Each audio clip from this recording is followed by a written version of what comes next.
Alright, ladies and gentlemen, it's Monday night and you know what that means. Stream? Yeah, welcome to Locked Stream! and Loaded. It's September 9th, and tonight we've got some fun articles for you. Unfortunately, Pig can't make it tonight. He's got an early morning tomorrow. So it's just going to be the two of us tonight. We'll see how long we last.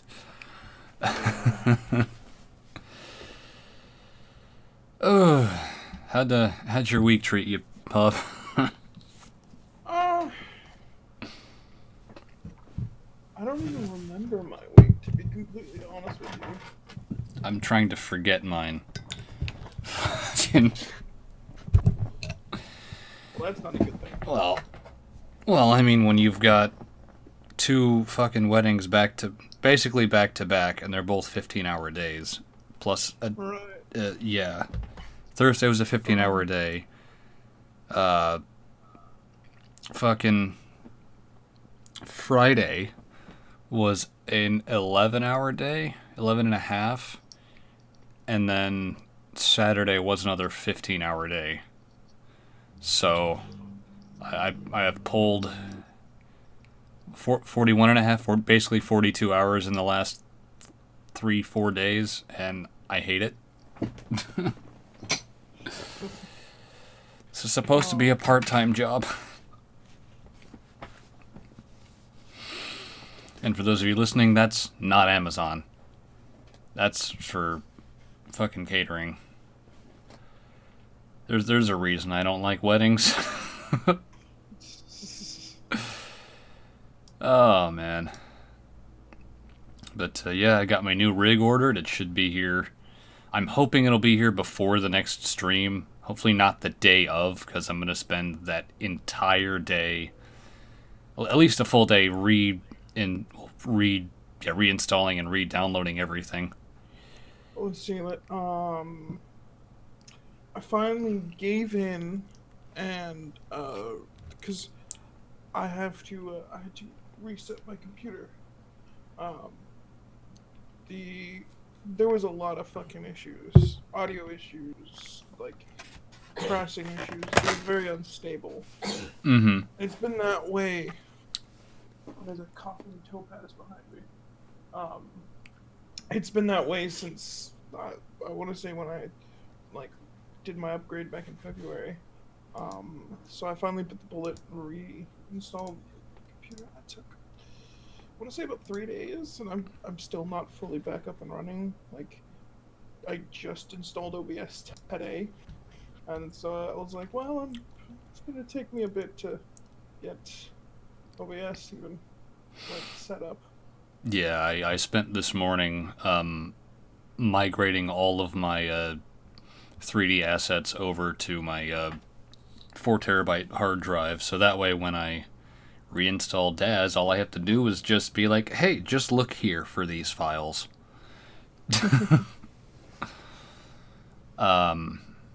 Yeah, it'll be fun. I'm excited. I'm my wallet is crying, but I'm excited. Okay, so how much did you have to like put down any more money than the first month payment, or? Um, the first month's payment doesn't come due until I think October 9th, and by then the rig should be here. I can make payments earlier than that, and I don't know why the company would say no to that, but yeah, I have like basically a full month before my first payment comes in.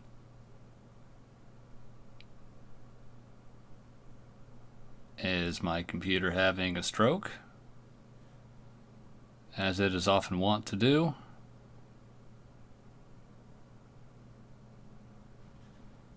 Okay. Can you hear me? Okay, fucking. Come on.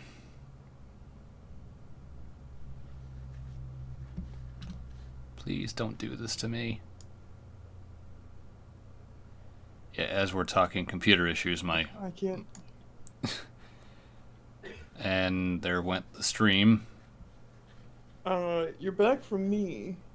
Okay. Yeah, I'm gonna close all these tabs. 1, 2, 3, yeah. Yeah, it better be here before next Monday. Fucking.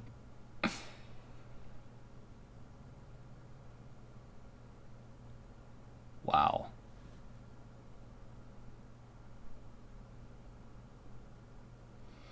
My poor, unfortunate processor.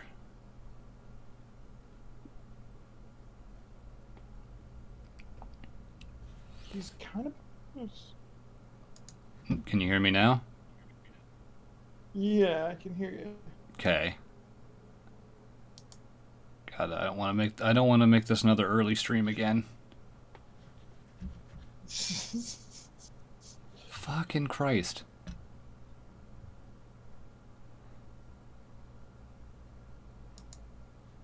Let's just close all of these tabs. I can open them in OBS.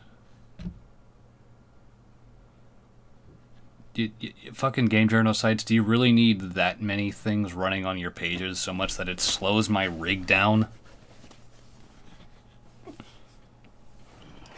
Hopefully by next stream we won't have this problem if you've got the computer back up. The new computer. Yeah, it all depends on when it shows. I think... I'm hoping it gets here before then. Because, if I can have that Sunday to start reinstalling all of my software, then perfect.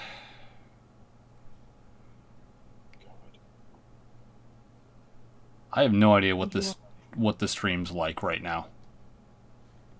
I'll check, but you're cutting in and out for me. Good. Great.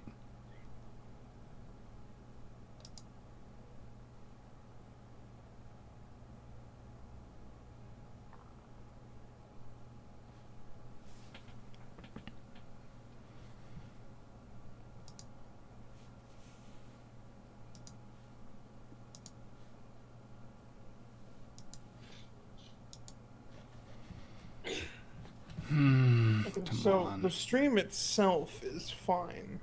Okay. It's just Discord. Okay. Discord seems to be... Discord seems to be having a... Yeah, Discord just crashed. Oh. So I'm about to lose you in like 2 seconds. Wait. Oh, wait, no. It switched desktops on me. I see what the problem is. But why is Firefox eating up so much of my memory? So, remember when we were talking about getting you your computer, everything? Yeah. Well, there is a reason why I had you get 32 instead of 16. What? When has Firefox started chewing up a whole stick of RAM? It's like, that's 8 gigs. Firefox alone is using 8 gigs. Are you kidding me? All the time. What the fuck? Okay, alright. Looks like we're stable now. Not even... What the shit is going on with my phone? Hold on. I don't know. We're clearly professionals here. Sheesh.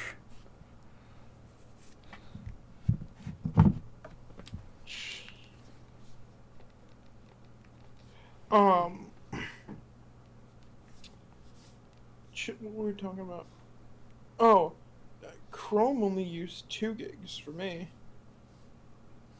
It's saying it's taking up like 65% of my memory. Maybe you should switch to Chrome. I guess. I don't really... Anytime I switch to Chrome, someone says Firefox is more efficient, and then I switch back and I get told the opposite. Okay, I'm just gonna be honest with you. I used Firefox a long time ago. I had a lot of issues with it. I switched to Chrome, and I haven't had a single issue. Like, it's not slow. It doesn't need too much memory. Like, yeah, it's 2 gigs, but, whatever. It saves all passwords, so I never have to log into shit, which is so much better. Yeah. And on top of that, it's just the way that it works for me. It's really nice, and their extensions are actually pretty vibrant. Like having ad blocker. It's great having ad blocker. Does Chrome have no script yet? I mean, maybe that's my problem. What is NoScript? So, NoScript is a script killer. And how it works is... So, a web page has different scripts that run, like to run ads or to run certain functions like buttons. Those are scripts. What NoScript does is when you load up a new page that you've never visited before, it just kills every single script. And you have to go in and check off the ones you want to run. Yeah, it's tedious, but you can be like, oh, that's an ad, that's dangerous, I'm not going to activate that. So, a lot of scripts that might inject a virus into your rig never get a chance to run. Because this plugin just kills them before they can do anything. So, to answer your question, yes, Chrome does have NoScript. Okay. Fine. It's about time. I don't know when it got. It's probably had it for a while, and I just haven't been bothered to look. Because I'm a lazy fuck. Oh. So, What's up? so let me ask you a question. I saw this and I've been kind of taking a poll. I'll ask the chat this too. Alright. Does highlights on a girl's hair seem whorish or promiscuous? I don't know the word. Promiscuous? But yeah. Depends on the color? Like, are we talking like bright colors? Or are we talking like so we're don't be distracted by the text or really anything else. Just the picture of the girl with the long hair.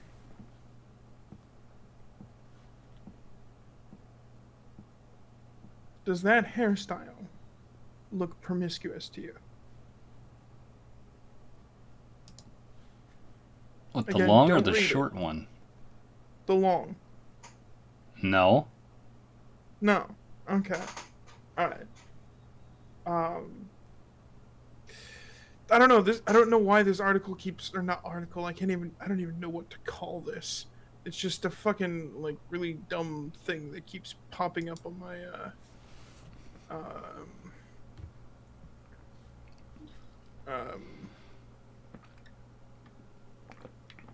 my phone whenever I type in news on Google. I don't know why this keeps popping up. It's not something that I've ever said I'm interested in, but to explain the story around it, for this girl's like 15th birthday or 16th birthday or something, her mom and her went to a hairstylist and got those highlights in her hair. And then after that, she went over to her dad's house, and from what I can discern from the way that things talked about, the stepmom thought her hair looked too promiscuous with highlights in it and cut it all off. Yeah. No. That's not like bleach blonde. That's blonde. That's not bleach blonde. That looks completely acceptable to me. Like, I don't have any show it for the viewers, like, so they can see what we're talking about. But this keeps popping up for me, and I'm like, fuck it, I might as well talk to somebody about it. Yeah. Here, let me swap screens. And being that I'm a dude, I did not grow up with females, so I don't know, like, what is considered promiscuous or any of that kind of stuff. Um, I don't see that as promiscuous or anything to even be worried. If like I had a daughter and she came home with her hair looking, oh, that looks really good. I mean, Okay, she looks like 100% of the other girls in school, but probably, but I don't think that's a bad thing. no. Like she's got straight hair. um, and then for some fucking reason, her stepmom, I think, cut it all off. Well, not all of it. Now she just looks like a boy. Which I think is probably amazing for her self-esteem. Um, it's not an article. You don't want to try and read it. Like, I, I don't know why I was having a hard time sleeping, which was the first time I clicked on it after seeing it like these are 8 the or 9 things that keep times. pop up at night. I couldn't go to sleep, so I decided to look through the articles that show up on my phone. And this is one of them, and it was there, like it kept popping up, like 8 or 9 times, which is great because like I'll see an article or something that I want to read, and it'll auto refresh, and then I can't find it again. But articles like this, they just keep showing back up. Um, and so yeah, apparently, the dad and stepmom thought it was too promiscuous, and just cut it all off. And I'm like, really? That's horrifying. I don't know. I'm genuinely confused on how this is seen as a bad thing. I would genuinely get her a wig to help her out. I think she does have one. Oh, she got the mom. What you're seeing right now is probably not the best idea for them to do, but posted these pictures all over Facebook talking about it, right? Ranting. And she started a GoFundMe or something, I think. And GoFundMe to glue my hair back on. Basically. Wigs and other stuff. But God, I think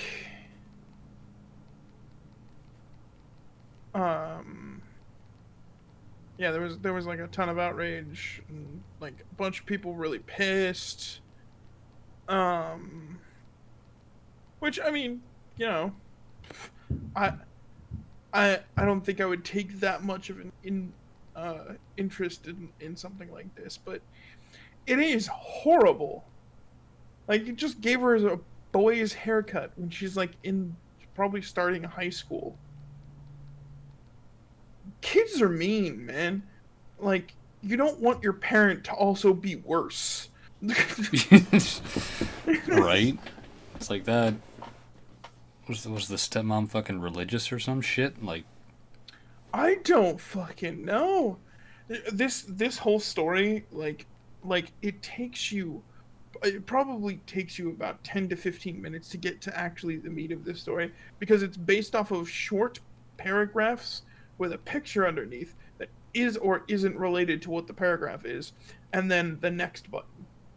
And all of it's surrounded. They do this simply to throw more ads at you. So, like, well, you can only put so many ads on one web page, so let's put the article up into like 50 web pages. But yeah, apparently it's just she Oh, the daughter moved in with her mom permanently after that. I would not really, I would fucking divorce my stepwife at that point. Just like, what the fuck are you doing? It's 2019. There's no such thing as a boy's haircut. Yes, there is. When you're a 15-year-old girl with that long of hair, yeah. And you take it down to that short, yeah.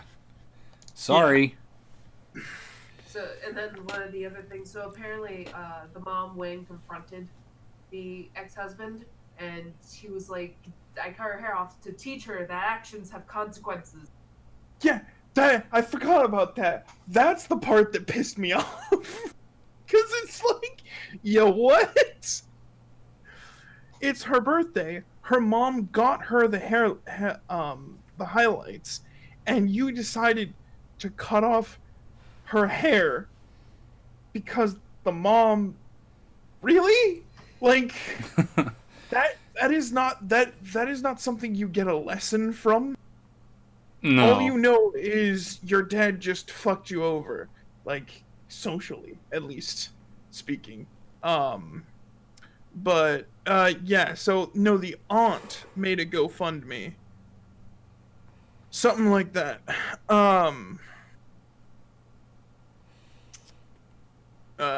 It was just like I'm still so taken back that that is a hairstyle, or highlighting your hair is seen as a bad thing.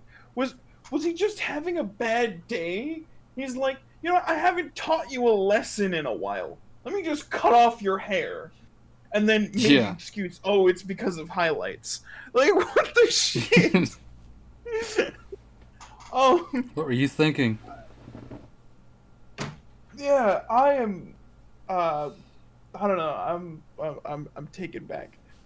Now that we've got our technical difficulties out of the way. Yeah, now that my rig stopped hiccuping, let's get on to the memes. I mean articles. Well, the first one is entirely a meme. It's The Verge. The Verge is kind of a meme. It is a meme. It was a joke. Cyberpunk 2077 is getting multiplayer after launch. Now, this is something that has been talked about because, like, they've made these comments before when asked, like, questions like, "Oh, is there going to be multiplayer?" And they're like, "We might after launch look into that, but right now we're making a single-player story-focused game."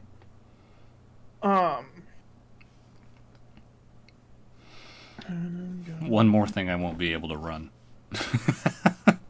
No, I'm sure I'll be able to run it. Yeah, when this comes in, you'll be able to play it. That's just going to be a running joke. I can't run Notepad. Oh, we have a surprise third chair. Yeah, apparently. Ooh, Who let you in? check your privilege, man. Jeez. All right. Cluck and cluck? Jables. Serious question. Did that hairstyle, the highlights, did that look promiscuous? No, The I long totally did. I know which article you're talking about. I read it a while ago. Yeah, I totally disagree with what that dad did.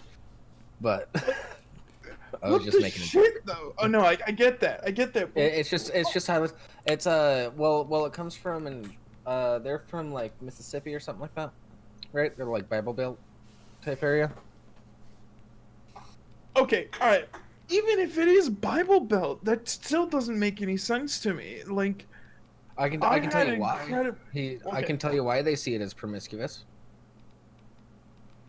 They see it as promiscuous because people that modify their looks in order to gain more attention are going to be more promiscuous, is the thought process.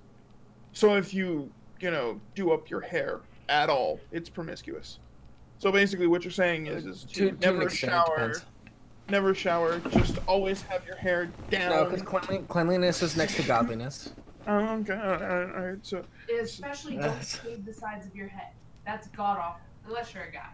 Yeah. I can't stand. Can't trim the ends of your beard. Oh, I'm doing that. wait, you're fucking kidding? What? You can't trim the ends of your beard? The Bible, dude. I don't ask me. Ask the Bible. No, that's a no. That's a Jewish thing. You're referring to the Torah. I don't want to get into a theological discussion here because Let's go find one of them flat earthers. One of them biblical flat earthers, even. No. Man, I got made a mod on a Flat Earth Discord like a couple weeks ago. Oh no. Of course you did. I don't think they know.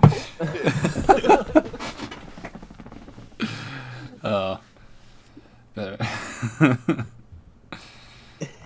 Oh, But no, man. I don't know. Like, well, unless you're a guy, my parents have issues with my hairstyle. They think it looks a little bit too I don't know, modern or something. It might I be don't know what your because hairstyle is hipsters- now. So. It's still Oh, shaved you're a total sides. hipster though. Yeah, that's probably why they feel that way. Baby, look. I look like one. Apparently. Well, That's why my parents were upset. you kind of do. I mean, granted, you don't dress like one. I will say that. I'm the one who dresses like a little girl. I wear, skinny jeans, Vans, and Or the shemagh. Shimog. A scarf or a wool tie. Wool ties are great. Who wants silk? Silk's too thin in most cases. I'm gonna say in most cases. My ties are made of felt. Felt. I have vinyl Is that so you can do the ties. feltograms as you go through the day? You know. Yeah. Yeah. Like you do. Oh, man. Like an I adult. Yeah. would. So, everyone, welcome our surprise guest host. He will now be known as Booger. Aw. Rude. Hi, everybody that doesn't already know me. I'm Jables. So yeah, if you want,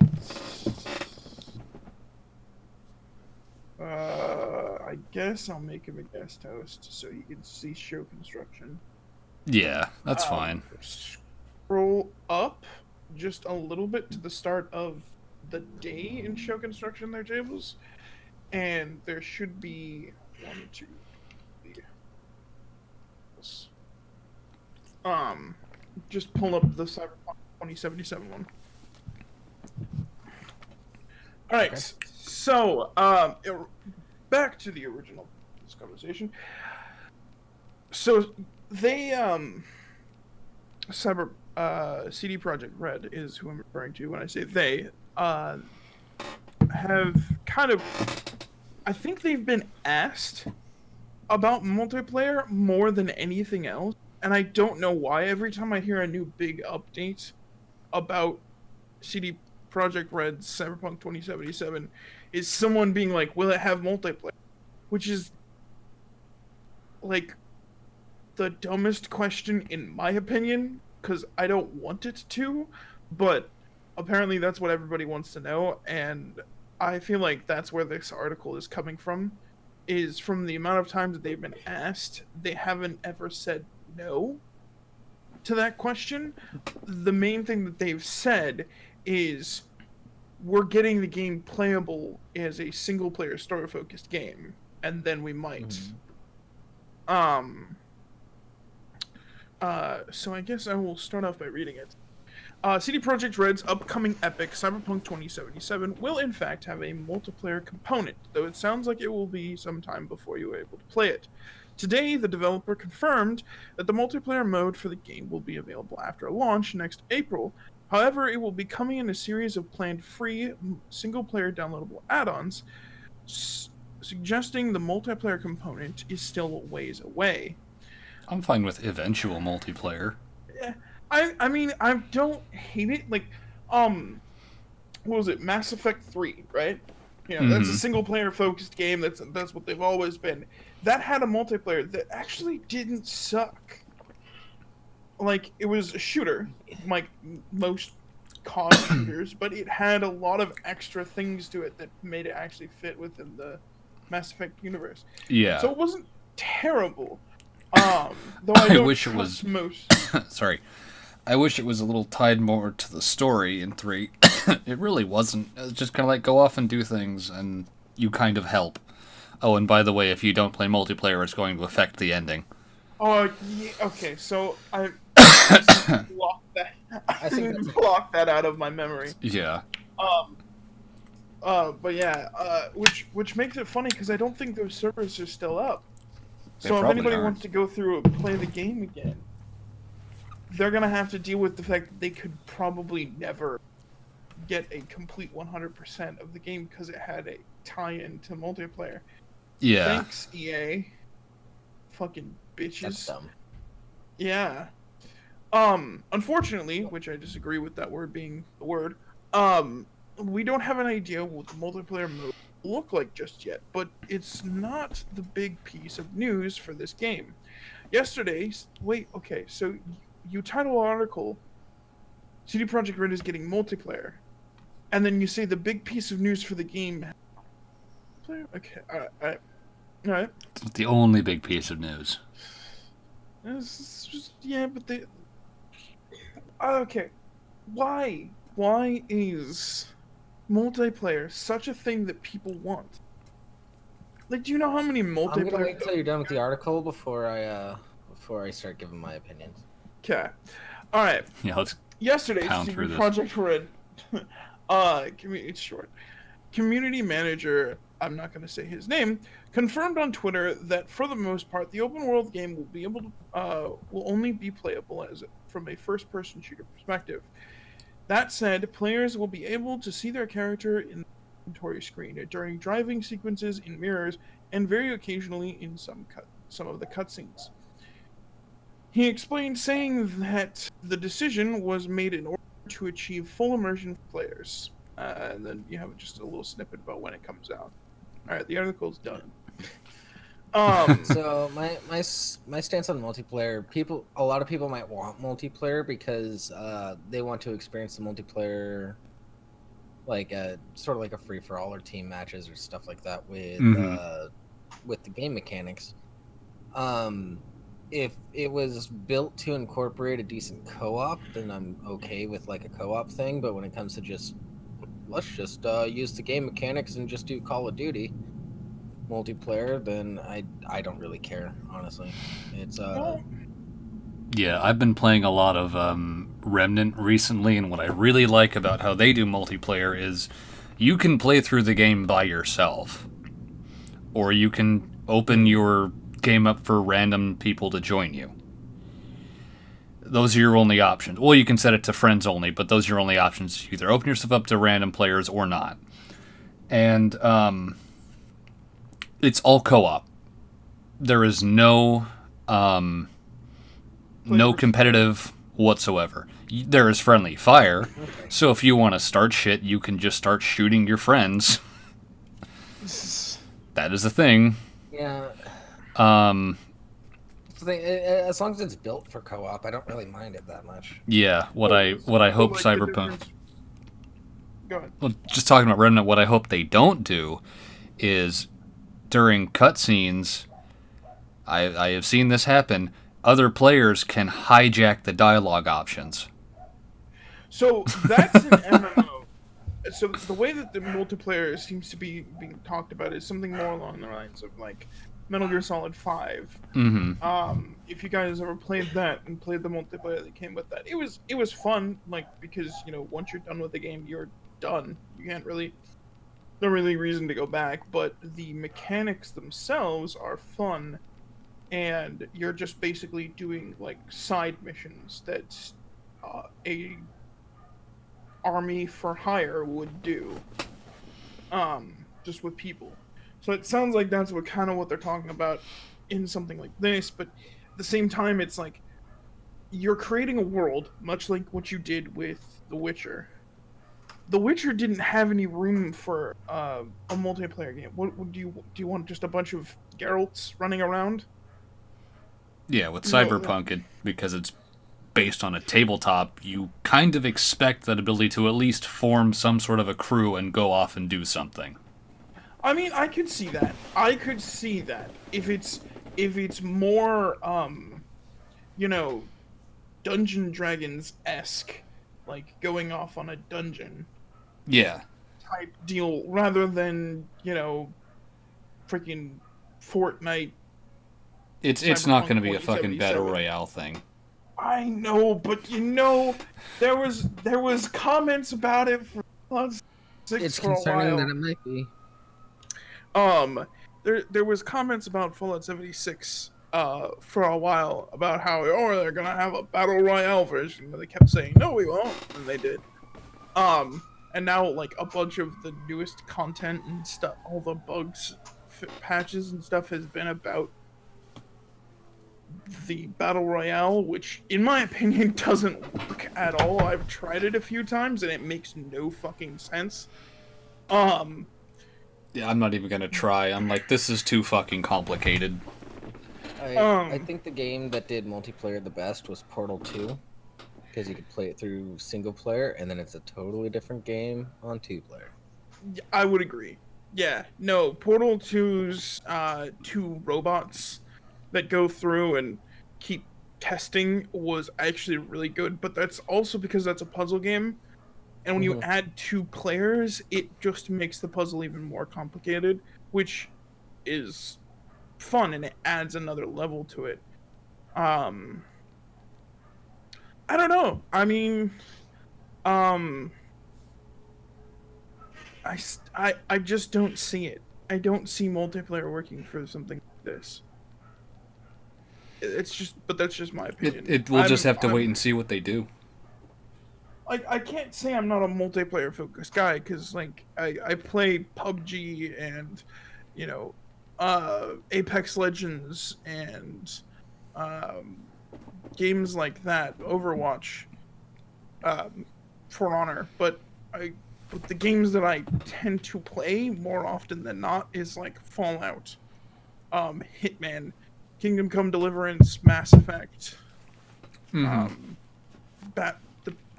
Arkham games, Assassin's Creed. But at the same time, I also play like Destiny 2. It's just, multiplayer has become such a big focus for games, and it's also allowed a lot of game creators to just, what it feels like is just half-ass everything. Like, what games have come out recently? If you go,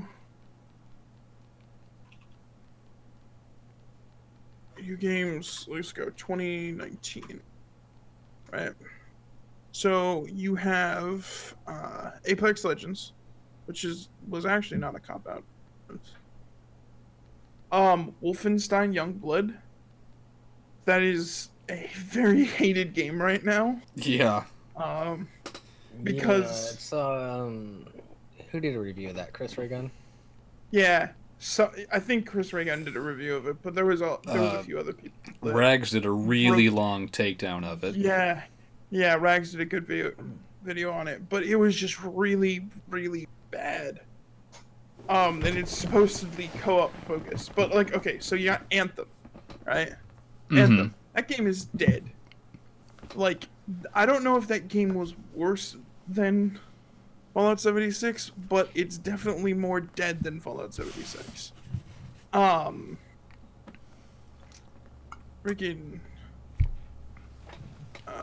2018, because a lot of games have come out. Here's a conspiracy theory-ish thing. Okay. Do you think the quality in multiplayer games has dropped because you no longer have to make the effort to be in the same room as the person? You know? Okay, restate that. State that a little bit different. No, I get what he's saying. So, like, rather than split screen. Okay, so no, nothing to do with split screen. Okay. Do you think the quality in multiplayer gaming has dropped because the developers are no longer focused on the effort that it takes to be in the same room as the person that you want to play the game with? So they don't take that into account, that you have to be there for this amount of time, so it better be fun. Okay. Good. Opposed to I can just wake up out of bed, sit down on my computer, and now we're playing. Instead of I have to drive all the way to your place, I have to grab your second shitty controller that you bought at a third party, and then we play. Well, there's been a decline of split screen in general. Right. He's not specifically referring to them, but no, I'm not referring to split screen. I'm referring to the aspect of how much easier it is to play multiplayer. So because acknowledging that you have to go somewhere else to play it. to play multiplayer with somebody. Right. They made the experience better, but now you just whatever. Let's just mob through this. I don't give a shit. Since you don't have to go anywhere. See, well, like, Pav, Rimshi, and I have had a great time doing, like, Gambit in Destiny 2. And the couple of times I've gone to, like, I dragged my rig over to someone else's place to play games, we all end up playing different things. Like, I think he's specifically referring to because of the convenience of being able to sit down and play a game. The focus on getting the game right, and because I think that plays into it a little bit, but I think it's a lot more of the fact of like one of the things that you can't really. I don't want to say that you could blame on casual gamers, but mobile games make a shit ton of money, right? What are mobile games? Most of them are garbage. Like, take clickers, right? Clickers. What do you do in a clicker? you push a button and then the game plays itself. Exactly. You just have to pay attention into it long enough for you to do something every like 5 minutes. Oh, you're talking about like Clash of Clans shit? No, I'm referring to venture capitalist. Oh, okay. Yeah. Yeah.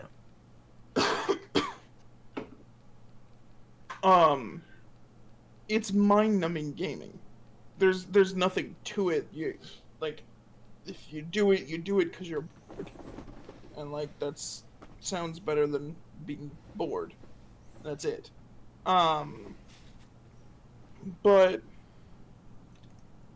I think a lot more of it is because a lot of game companies have let the fact that video games themselves have become so much bigger than any other entertainment industry, let that go to their head.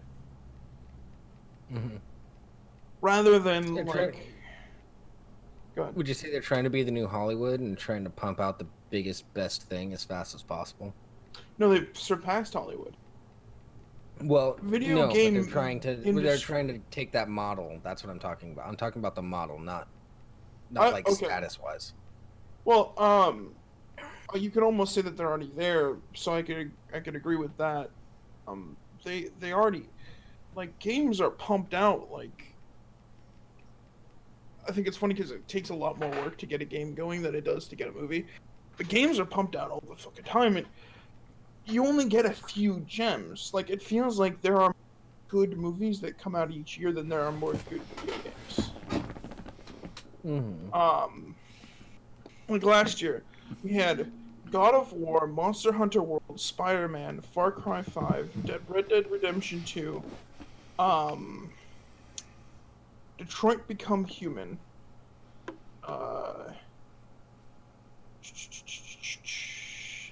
Forsaken, I'm gonna say that is like a good game.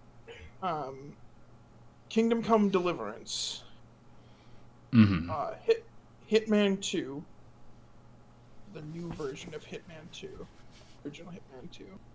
I think Shadow of the Tomb Raider can be implemented in the 10 games out of the monstrous amount of games that have came out in the last year, which was, let's see, January to March, there was 30 games. April to June, there was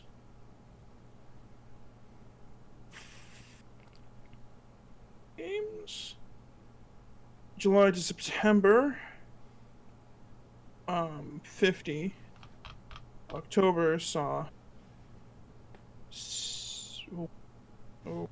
Okay. Yeah, another 50. Yeah, October to December saw another 50 games. That's 10 out of, I didn't count, but a shit ton of games that came out last year. And almost all of them that came out were either rip-offs of other games, multiplayer shooters or just really, really, really bad single player games.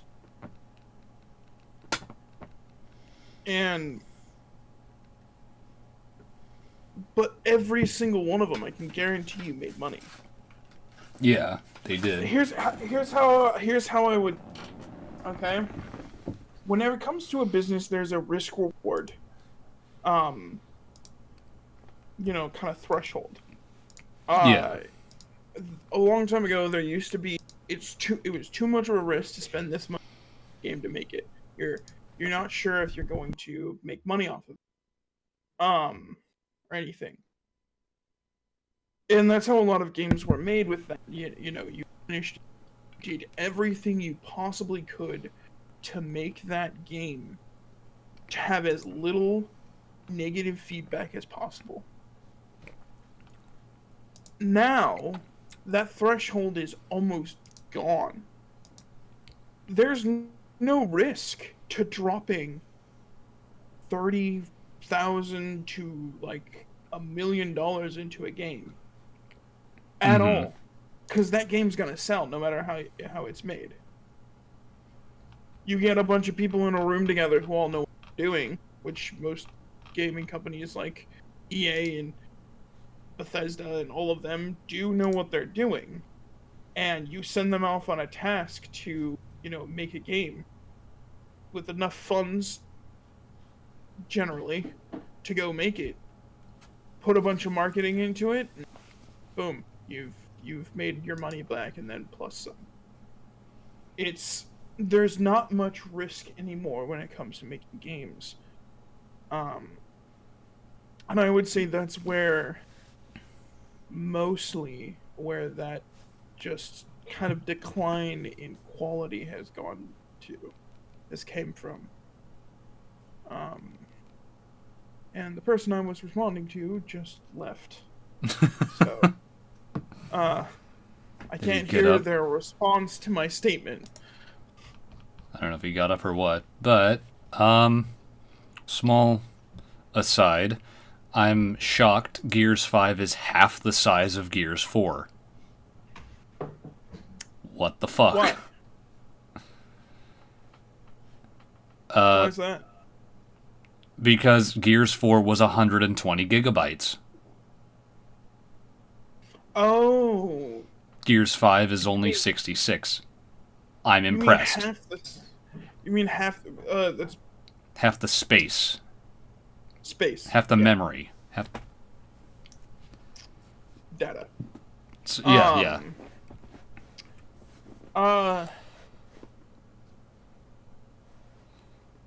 So there's that. Just a better compression, I guess. I guess so. Hey, maybe I can run it on this fucking ghetto rig. Who knows? I could run Gears 4.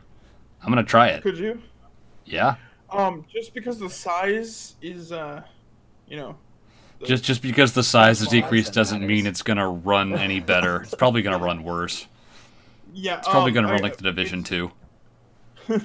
Fallout New Vegas is 7 gigs, and that game I cannot get to run at a stable 60 frames per second when Grand Theft Auto 5 is 90 gigs, and that runs at 144 at all times. Well, that's because of the what's Bethesda's engine called? Is it called the Origin engine, or is that something else? At the time it was called the Game-Journo engine. Okay. They made that. So it's been named a bunch of different things. By the time Skyrim came out, it was called the Creation Engine, and I think they renamed it again since Fallout 4 came out. But at the time that Fallout 3 and Fallout New Vegas came out, called the Game-Journo engine.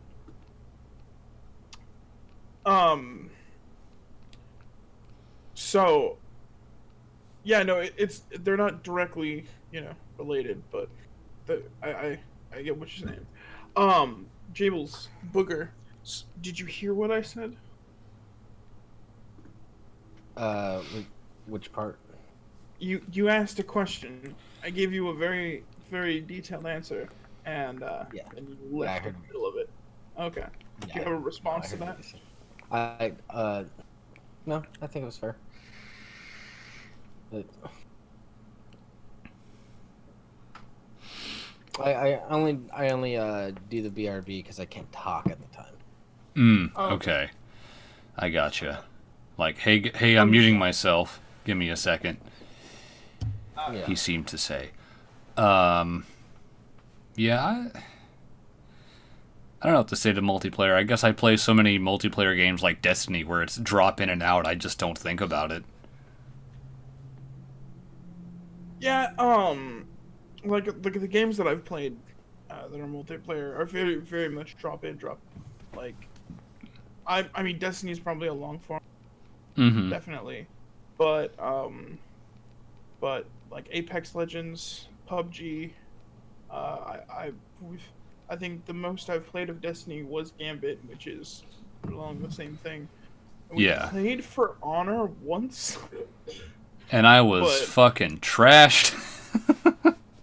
And still hitting things. It's just yeah, you like, fell what is asleep. blocking? Yeah, I did. The only Um, multiplayer game I've been playing lately is just Tetris 99. Tetris has multiplayer? Yes, Yeah. Tetris 99 is a battle royale Tetris game. Do you shoot Yeah. L blocks at people? Or do you, No, well, carry different kinds of L actually, blocks that shoot different blocks? Well, you're able to target certain types of players and grow their stack enormously so that they get closer and closer to the top with a bunch of shit that they didn't set down. Okay. But it all happens through gameplay. You only get like 4 options of the types of people that you can target, and then it will kind of select from there who you can target. It's not Okay. like PUBG where you can actually like just shoot or not shoot. No, Anyone. you're literally just sitting there playing Tetris, and other people fuck with you while you're doing it. Okay. Really, it's really weird. It's pretty intense. They had a demo at PAX where it was like one team is playing Tetris and the other person is on the line of blocks trying to block the people playing Tetris. Oh. And they're trying to crush the other player at the same time. It's like, what the fuck? I didn't see that one. Yeah, it was like a 3-person game or something like that. That's interesting. And the person blocking has a VR headset. The people playing Tetris don't. Okay. Okay. VR Tetris with people who aren't actually VR. That's interesting. Also, You Yeah. know what, Pax? You do you, boo. Get experimental. I don't know. Yeah. There was, what was it? There was some concept I remember back at DigiPen where the idea was, one person is blind and has headphones. The other person has to take instructions from the blind player to do things in the game. And we're like, this is a really cool idea. And then someone went, what's going to stop you from just putting the headphones on? And they're like, shit. so that is a game. That came out. It's a bomb defusal game. One person is given the screen of the manual of how to defuse the bomb. The other person is has the bomb in front of them. Yeah. So you're trying Isn't it called Keep Talking and No One Explodes? Yes, that's what it is. I think last year, PAX had a tournament for that. It's become pretty big. And a lot of people really like it. Yeah, no, like that sounds fucking hella fun. That it's mainly, I think it's mainly set up for streamers. Okay. Like I think there is a lot of modes for in that game.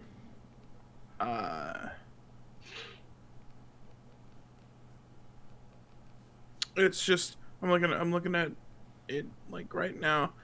I don't know how you would play it on your own, but I have never played it, so I might be, um,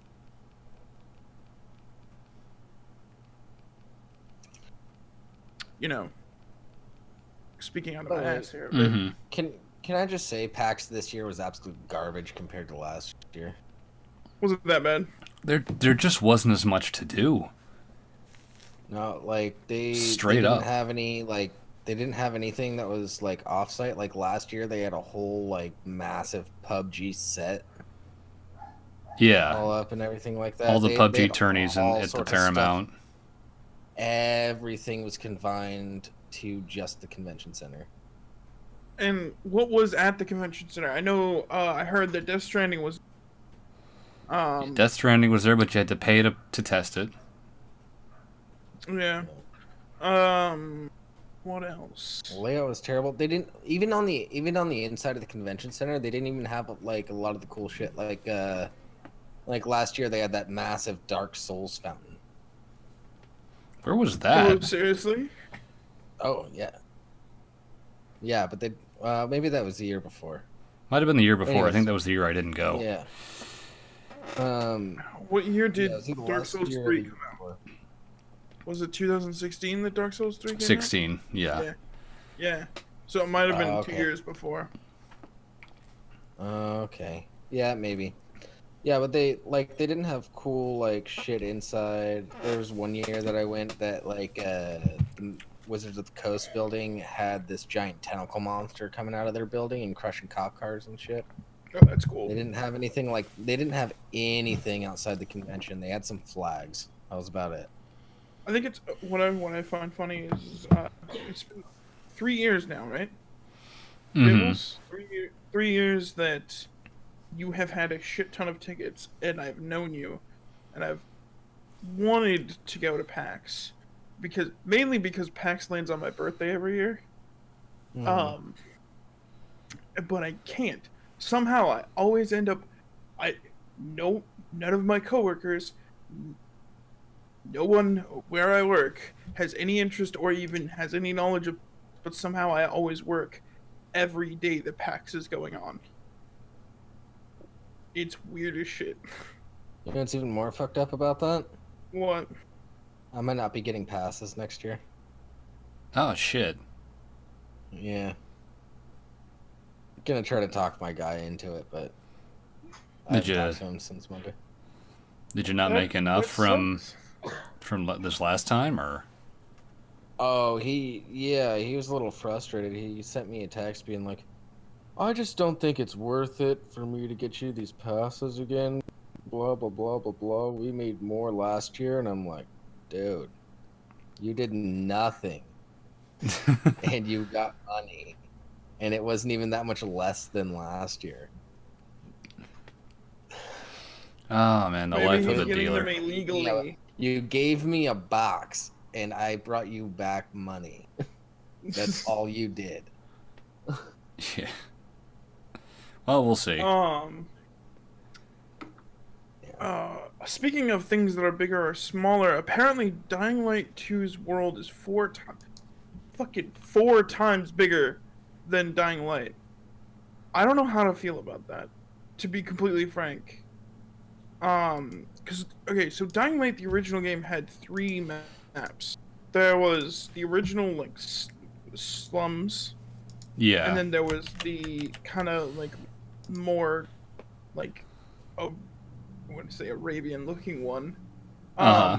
And then the third one showed up with the Fallen. No, the bandits. no shit. What is it? It's Dying Light. What was the expansion? Oh, let me pull it up in Steam. I can't think of the name, but I know what you're thinking of. Dying Light. Not Cuisine and Cargo. The Following. Why are there apps? The Following. Fucking delete this. I don't care. Yeah, and it gave you that open map with buggies and shit. Yeah. So what they're saying is, are they let's just read the fucking article. Because I might be jumping to some conclusions here. Dying Light took place in a fictional Middle Eastern city in Haran. Mm-hmm. God damn it, I can't read. The sun-soaked streets and dilapidated building. I knew how to say it in my mind. Made up a sprawling playground that was split into 2 district zones. Since using parkour to get around by climbing, jumping, and generally doing anything to avoid zombie hordes, it was the only form of traversal. The city felt a lot bigger than it actually was. In Dying Light 2, the sequel's functional European metropolis is 4 times larger than all maps in the predecessor. Oh, so it is all maps. It's not just... Okay. Not just Haran, it's every single map. Okay. In Dying Light 2, the sequel fictional... Okay. Including the following DLCs: Expansive Farmland. We are witnessing a lot of changes in the technology side, said this person, chief of technology officer at developer Techland, in an interview with NVIDIA GeForce YouTube channel. Oh, that's cool. The game world will be 4 times bigger than the whole game before it. He continued, streaming technology allows us to make really huge worlds. On top of the sheer... breadth. Thank you, I had to burp. I might have had a little bit too much to drink already. I'm only on my first one. I had vodka and vanilla Coke. And a lot of it. Oh, shit. What? Keep reading. This... Thanks for... Now I'm like all freaking out. Top of the Dying sheer Light breadth of 2, the map. Well, also, okay. We'll also be implementing ray tracing tech too. This is like the holy grail in computing graphics and photorealism. He explained, beyond this, Dying Light 2 places a larger emphasis on story and the choices you make. A writer designed Chris Avalon. Avalon? What the fuck? You're kidding! Chris Avalon is a part of this game? He's the writer and designer for Dying Light 2. What? Ho ho ho! They got a winner here, boys.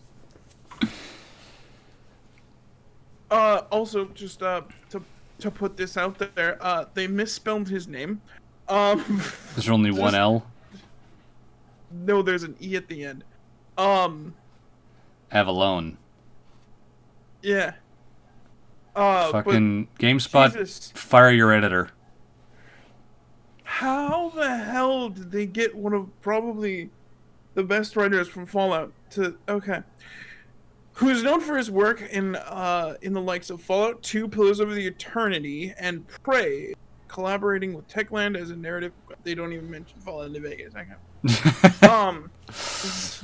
This is the biggest challenges for us. Every choice that you make may impact the world. For example, you have to make different versions.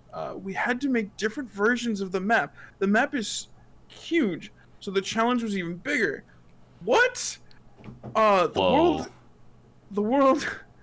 To quote Keanu Reeves, whoa. A really huge number of possibilities.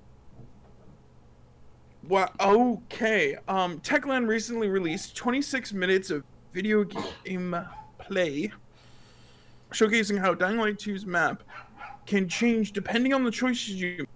After the player opts to turn on some water pumps in an underground city, emerges from beneath the waves, giving you a new area to explore that also changes the direction of the narrative.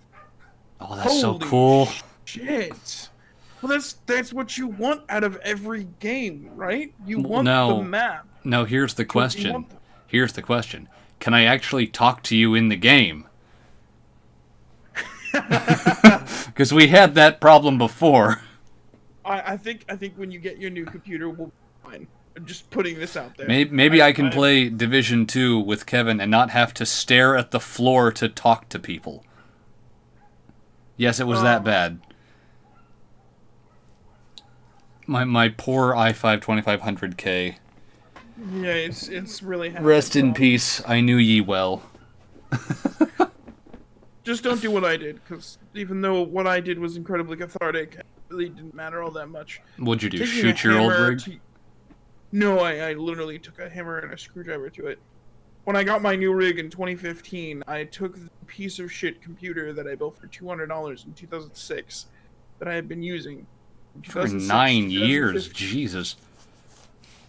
that had more options and more issues than I could probably explain in an hour. I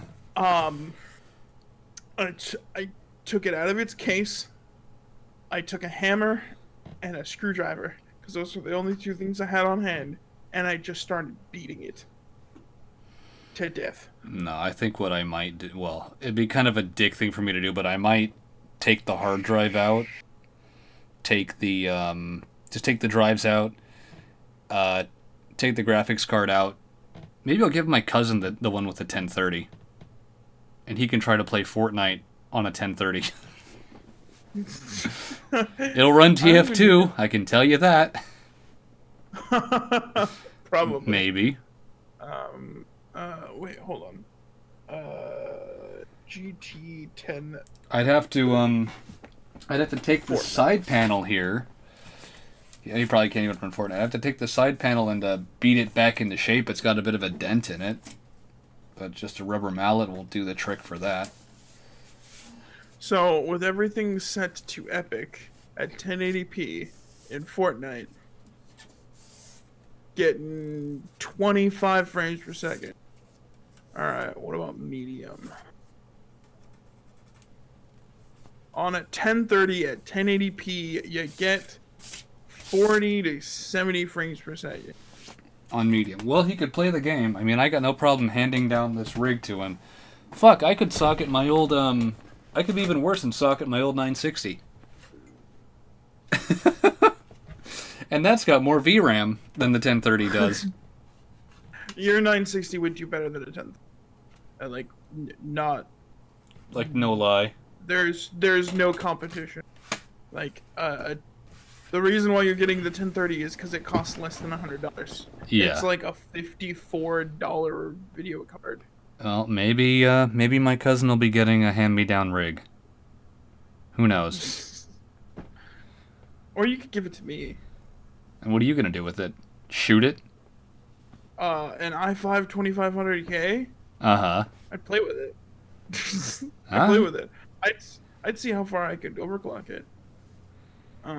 Until it blows up. Because I've had to use it so much for fucking rendering.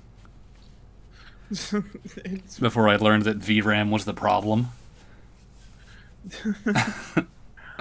Alright, So- but yeah, holy crap. I want this game even more now. Yeah. That is unfortunate, though. I was... They're putting it out... Oh my god, they're putting this game out around the same time as Cyberpunk. It might sell. It's not going to get a lot. Like, the community... Whatever semblance of a community there may be, is going to be playing Cyberpunk. Bar none. That's what's going to happen. Yeah. Oh, boy. Alright. I gotta run to the bathroom really quick. I'll be back in a second. Well, then, switch us, before you do that, switch us over to the next article, Death Stranding. Yeah, the... the title of our Yes. show, because this was all in the news this week. As far as games Oh. go. Really? I haven't heard about this yet.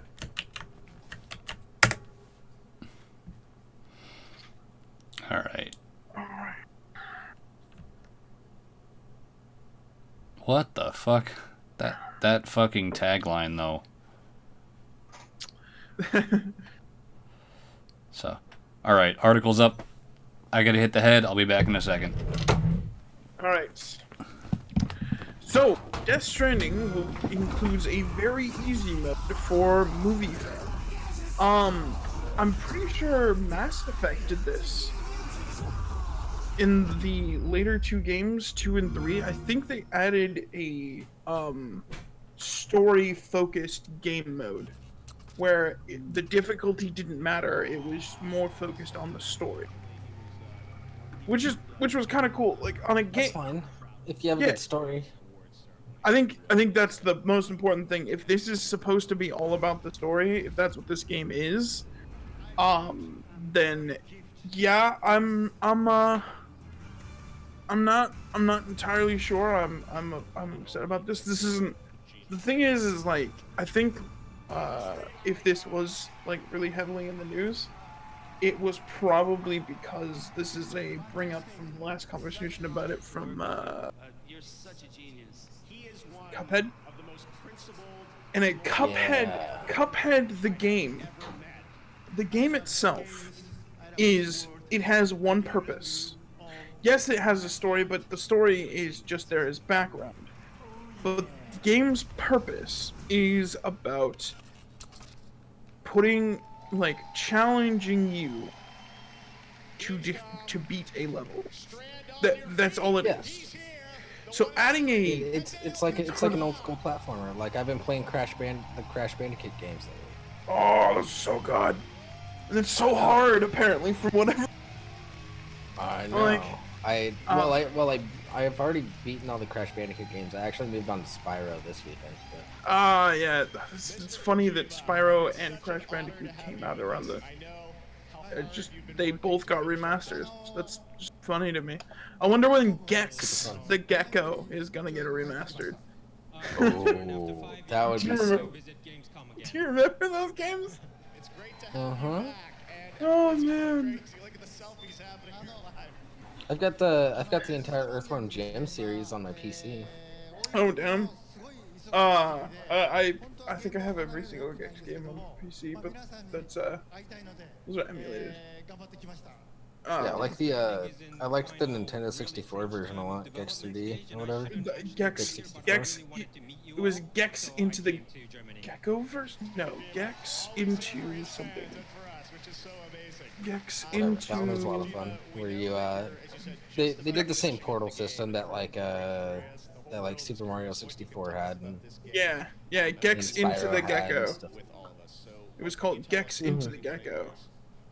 Did a lot of spy shit in there. That was a lot of fun. Yeah, I love this game.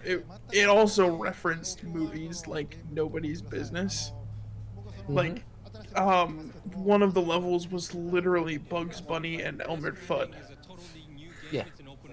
I wouldn't be surprised if we see a lot more games, and I mean a lot more games from the PlayStation, Nintendo 64 era being remastered.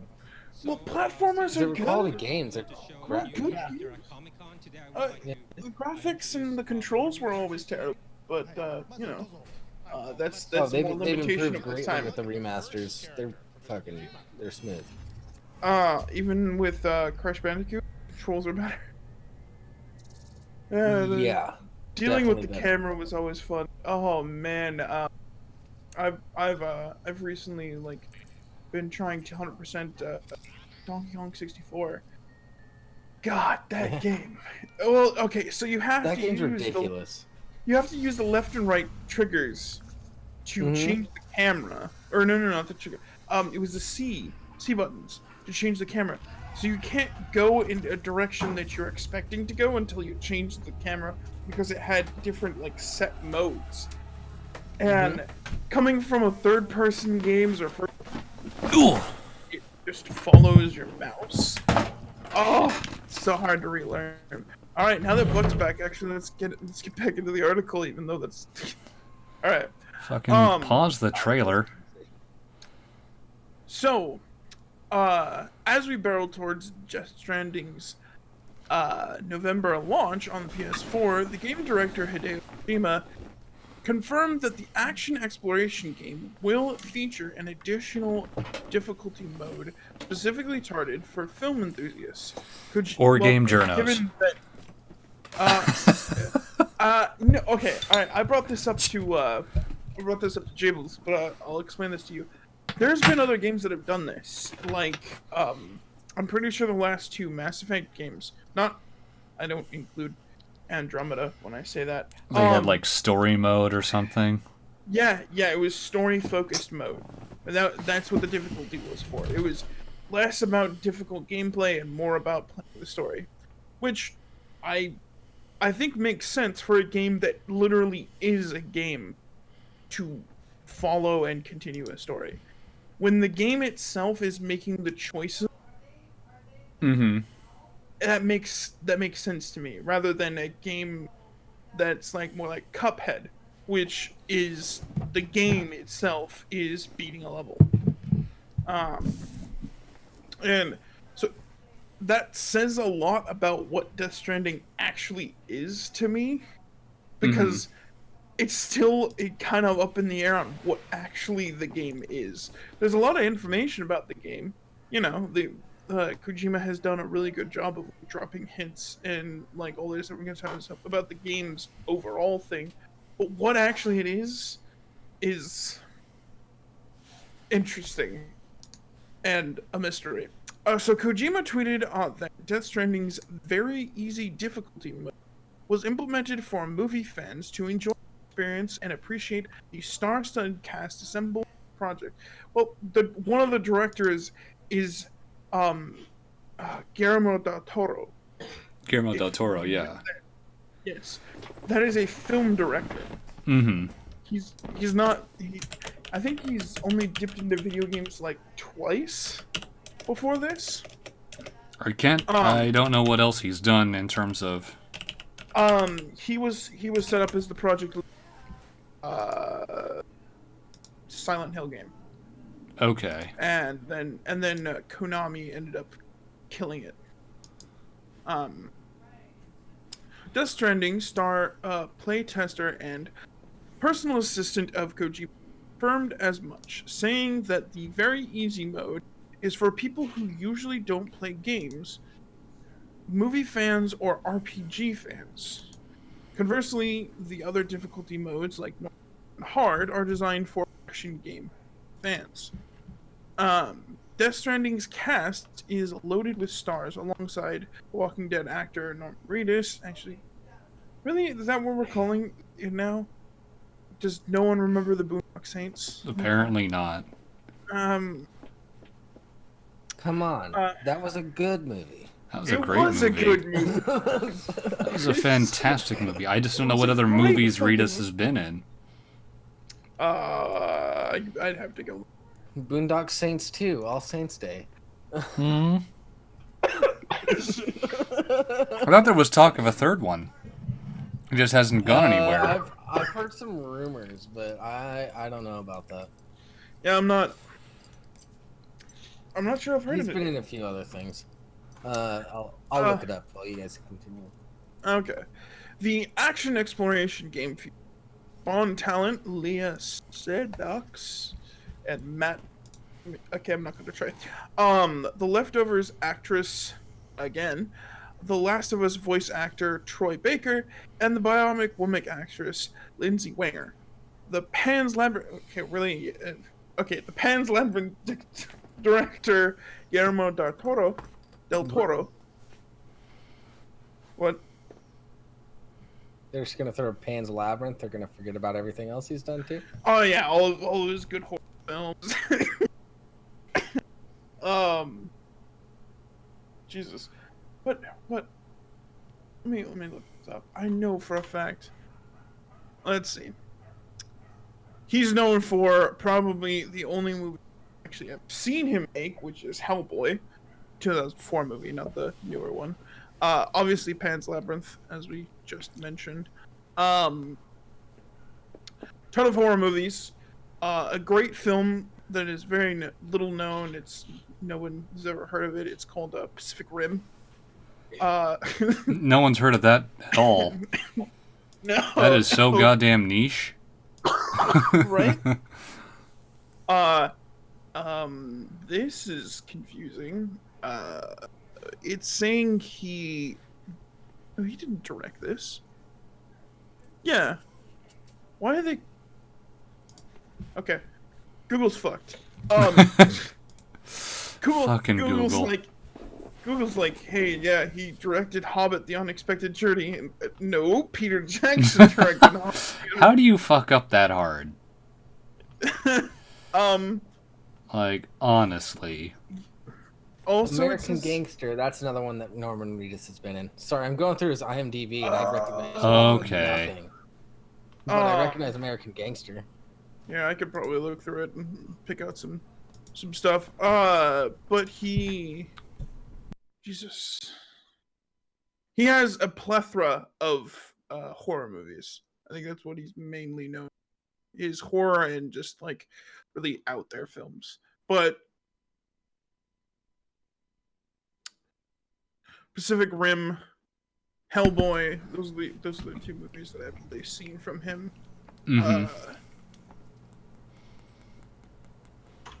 Norman Reedus was in Blade 2.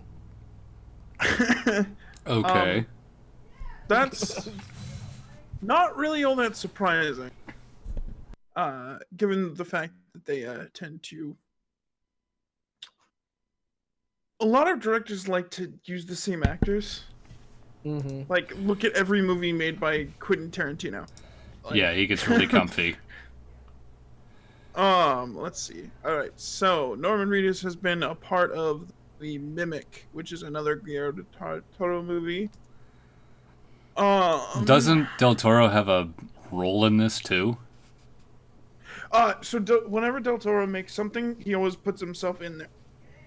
He plays the dude with the glasses. Yeah, well, it's a recreation of him inside it. Yeah. That's what I mean. Yeah. So he was in Messengers 2. Okay. God, when I get this new rig, I might be able to stream in 1080 so you can actually read the articles. Maybe. We're basically just here for the deaf, people.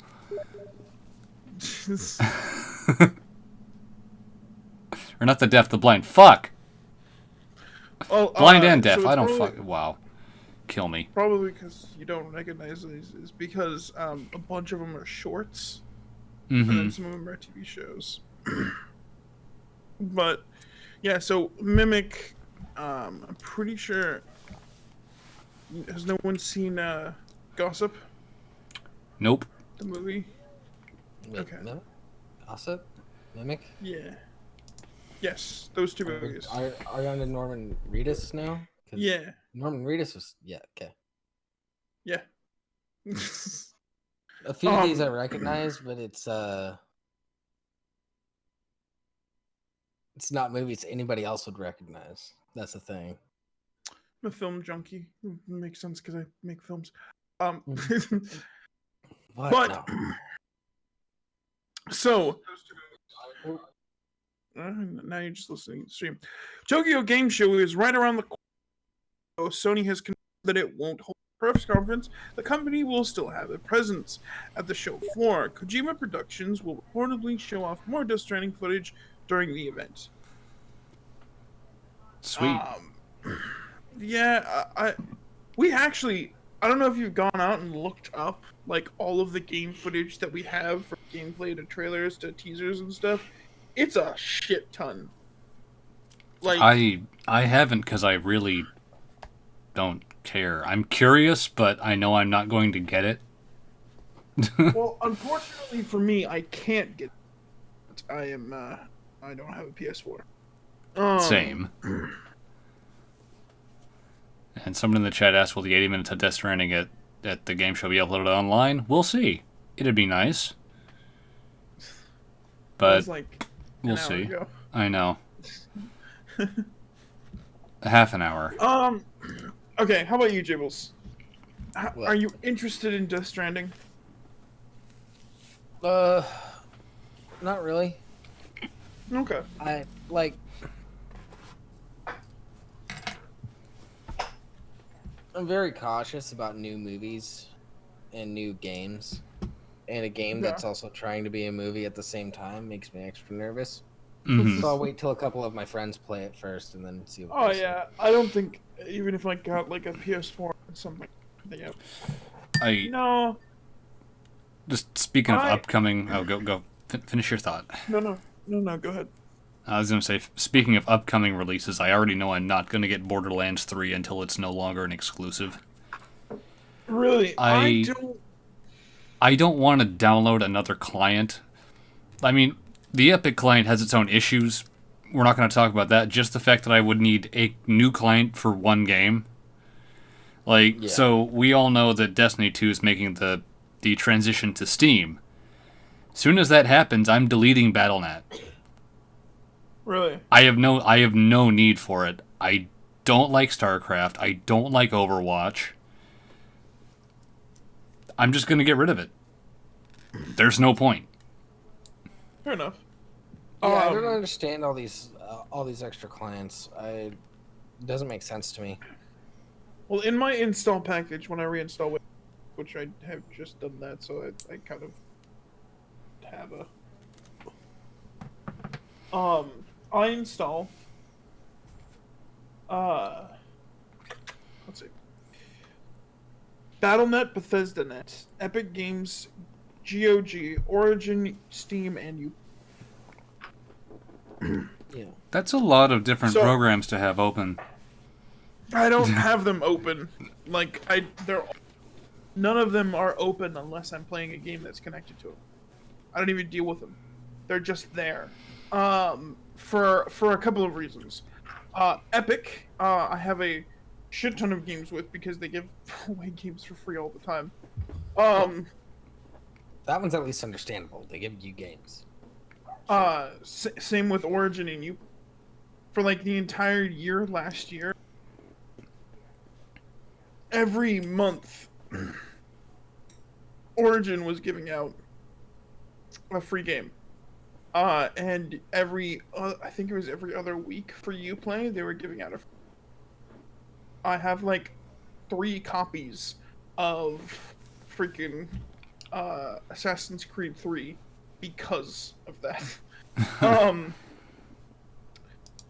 And right now, until September 30th, I have access to every game that Ubisoft has made.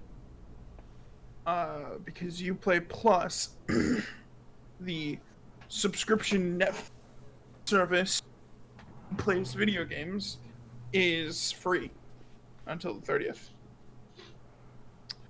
And so, like, I can play every game from...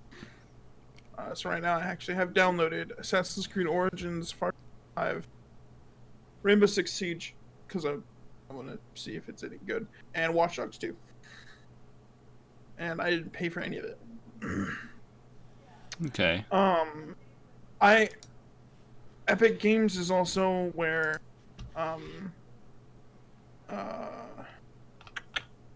where is it?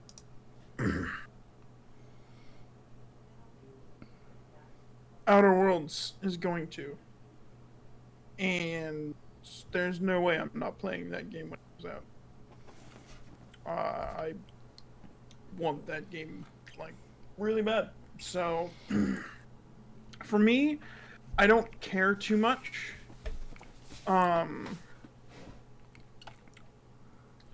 understand why people don't like Epic Games. There's a ton of shit about it that we're not gonna get into. Yeah. But but I don't think having to go through Epic Games would stop me from buying a game I want to play. That being said, as far as Borderlands 3 goes, I don't know. I'm not sold on it. Right now, I am not sold on it. I am not sold enough on it that I'm willing to wait. I want it, but I'm like, nah. I'll give it a year. I can agree with that. I've gone And back and usually by two- then you'll have a Game of the Year edition or something like it. So when/if it becomes available on Steam, hey, now I can just buy a package with all the DLC and we're good to go. Yeah. I'm just Unlike Destiny, where I'm like, give me more. I need it. Yeah, we're all hooked on that MMO Destiny 2. And that and Remnant, really. I've avoided it entirely. Oh, I've never even played the game. It's good. Speaking of Destiny 2, Destiny Moving 2 to our reveals... last article of the evening. Actually, not the last one. We'll get there. Okay. Oh. Fucking goddamn it. No. And OBS just reconnected. We should be good now. Thanks, OBS. Oh, yay. I gotta see if there's an update for this shit. Oh.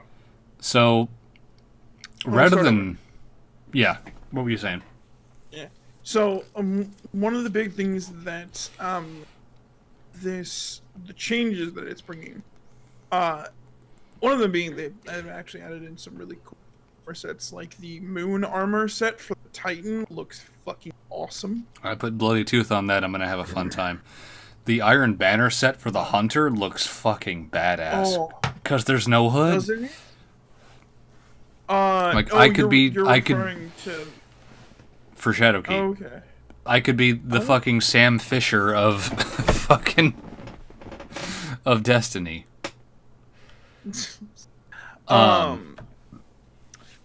But the main thing that I'm excited about is all the year one armor that is no longer in any way useful That will hasn't all been. become useful. Yeah. And I miss year one gear so bad. I want my Wildwood set back, goddammit. I like looking like a homeless Russian. Right? Right? Uh, I want... what is it? I had the Exodus down set on my my Warlock, and I looked like something out of Cyberpunk. Just a slick black trench coat, a sleek hood, all in black, and with the currency armless, I'm just like, come here. Judgment has come. With the Titan gear, I can't really think of a year one set that I loved. There were plenty of them that I liked. Man, I haven't even thought about year one Titan block. It's always Hunter for me. Yeah. Probably because I So- spend the most time on the Hunter.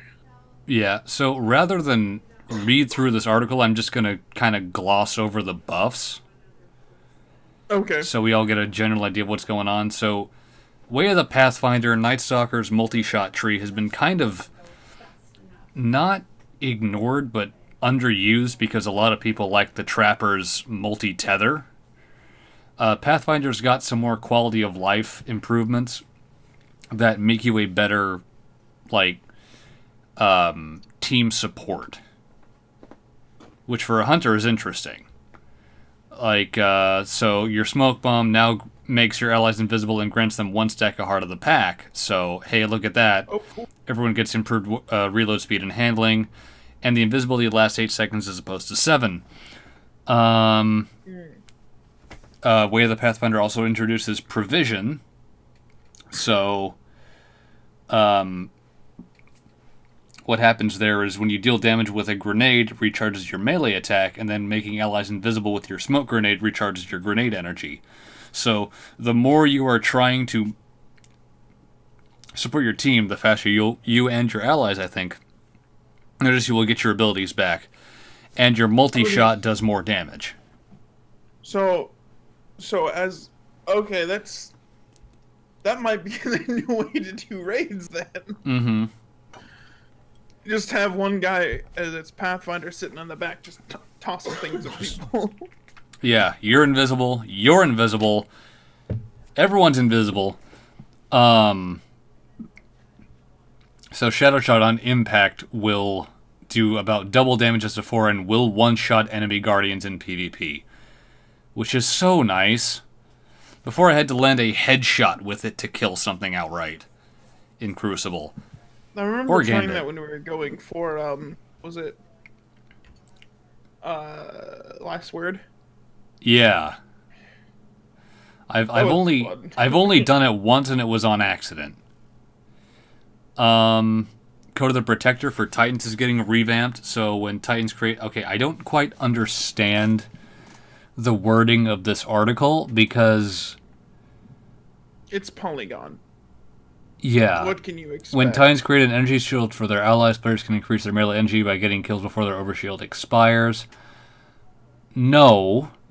When you create an overshield for yourself as a Titan, melee kills you get regenerate your melee ability. That's how it's worded on the Bungie site. What the hell? Where did you get this interpretation from? Polygon. I do like... They probably never played it. But Protector also has... Yeah, they've probably been like, it's too hard! We got to Gaul and he raped us. In the break room, and somebody told me to write an article about it, so... Yeah. I'm just gonna look at the change log and make decisions from there. That. Fucking. Yeah. Now, Protector Titans do have Rallying Force, which is an AoE heal when you get a melee kill, including yourself, and that's going to get improved. Sweet. Ward of Dawn is going to be more effective. Hopefully. as in, like, another super can't just outright one-shot the Ward of Dawn. So, basically, it makes it not shit. Now, here is where I get sad. Okay, Warlock. Warlocks didn't get much. If you play Warlock, maybe no one here fucking plays the game. Whatever. Attunement of Hunger Trees Nova Bomb only does a little more damage. And then Well of Radiance generates more Orbs of Light, which is nice for your team, because really, if you're playing a Radiance Warlock, you are dedicated support. Here's where I get sad, because I main Trapper on my Hunter. Enemies trapped in Way of the Trapper Shadow Shot share 50% less damage than before. Why? The main target still takes full damage. So I know, I don't like it either. It's going to be a lot harder, because my winning combo before was Shadow Shot the big guy and then throw a grenade at him, and all of his friends just disappear. So now I'm going to have to work a little more. They're knocking the Way of the Wraith, its true sight ability, down to 30 seconds. From 9. What the fuck? Okay, imagine having 9 seconds of seeing where everyone on the map is. I know, but it's not... Hear me out. In Crucible, 9 seconds, and then having a sniper rifle with ricochet rounds. Okay. Just being like, I'm just gonna bounce this off this wall, and there's 2 kills. Wow.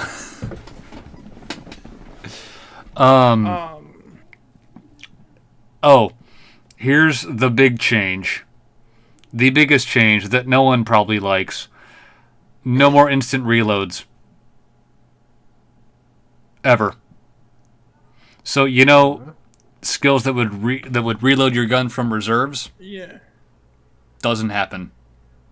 Wait, so, like, none of the skills exist anymore? They've been reworked. Lunafaction Boots and Titans Rally Barricades no longer instantly reload weapons. Instead, both exotic and abilities will drastically increase reload speed for players. So, you reload really fucking quickly, but it's no longer just, I'm going to sit behind the shield and I have infinite ammo until I run out. Yeah, but that's what makes, like, freaking... That's like half the fun, I know. Right? You just drop a... You just drop a shield and it's like, alright, let's fucking go. Now, I don't know if this is going to affect the Risk Runner, because that is key to how the Risk Runner works. Yeah, that's the only way it works. Yeah, is you regen ammo on hit. Although that's rounds going back to the magazine, not into reserves. It's kind of different. Buffs have been reworked, so instead of letting multiple buffs stack with one another, the highest one takes precedence. I don't know how I feel about that. Well, you know what that means. No more Empowering Rift, Chaos Reach through a Titan's Sentinel Shield bullshit Yeah. to just immediately melt a boss, which I'm kind of okay with. I remember doing that in Gambit all the time.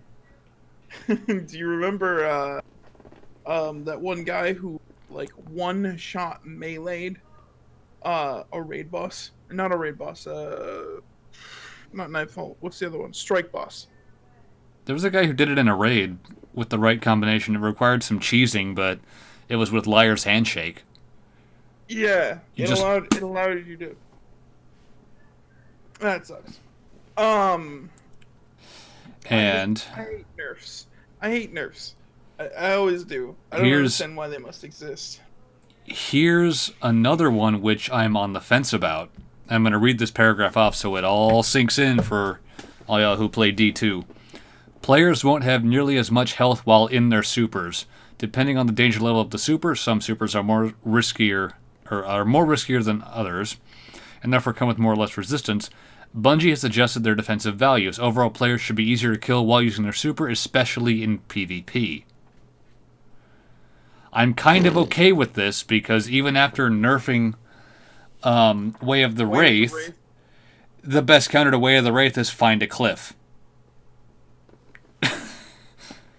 If you kill yourself, they can't kill you, and they've wasted time. Because I have gone point blank with a shotgun to a guy running Way of the Wraith, and they're just like, I don't care. That's not entirely true. You can get melted pretty quickly if you are Way of the Wraith. That's what I mean. That's how I win. This is what I've seen, is a lot of the time, someone pops Way of the Wraith and the whole team just gets murdered. Yeah, I do that all the time. While they're right next to each other. I'm like, okay, what do you mean a fire team focusing a single target can't kill it? Okay, but that's the problem. You shouldn't be standing next to each other, because why would you ever like stand huddled up in a group? That's dumb. Because the cast time is so quick, you're like, oh shit! Scatter! Too late. He runs like a motherfucker. He doesn't actually run that fast. It outruns shotgun shells. That's fast enough for me. Alright, but yes, also we got a bunch. Like I said, I think my favorite is the Titan armor. The Titan, yeah, the astronaut armor looks neat. Moon armor. The Warlock armor looks like I'm a space wizard. I'm gonna cast a spell. I cast pulse rifle.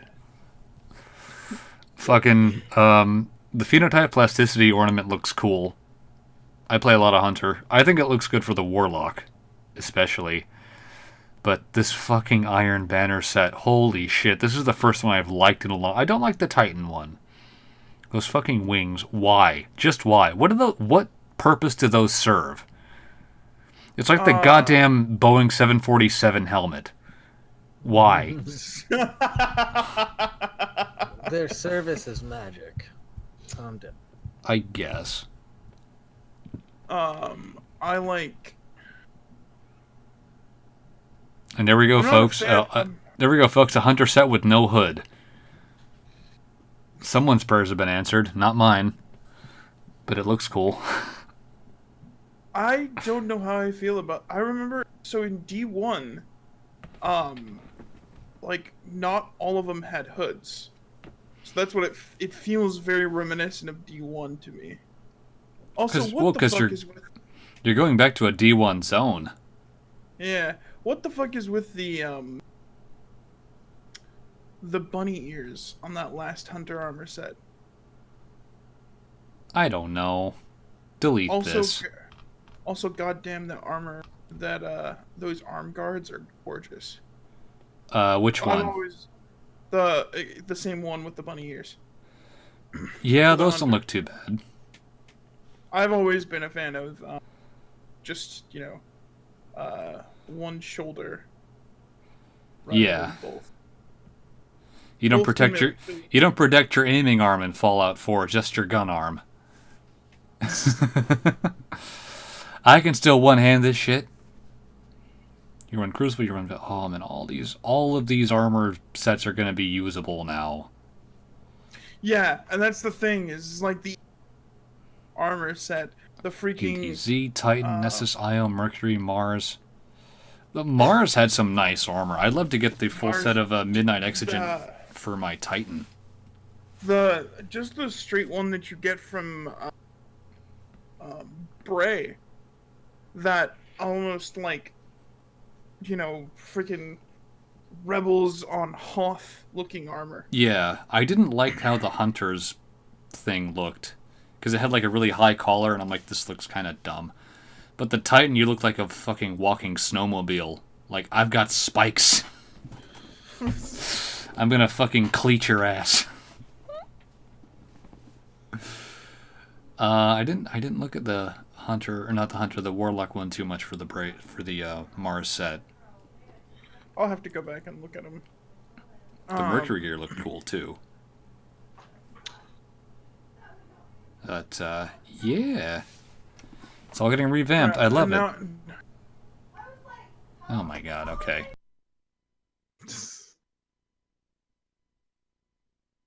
I'll be right back.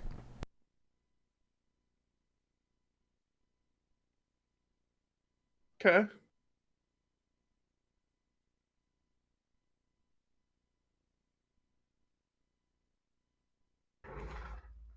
So, Pav, how you doing? I'm alright. How are you? Been better, but I'm pretty good overall. That's good. I think I fit in that category. I mean, I'm feeling okay. Good. Hey, oh, one thing that happened that made me laugh my ass off on Twitter for a while. Not to move away from the topic of our lives. Was the constant question of who is this new band called Tool? What? Yeah, so a bunch of like presumably 6-year-old Taylor Swift fans were really upset when the new Tool album beat and took the #1 spot from Taylor Swift's album Lover. And a bunch of them freaked out on Twitter and started yelling, "Who is this new band called Tool?" Time out. Give me 1 second. I need to scream Okay. into the void.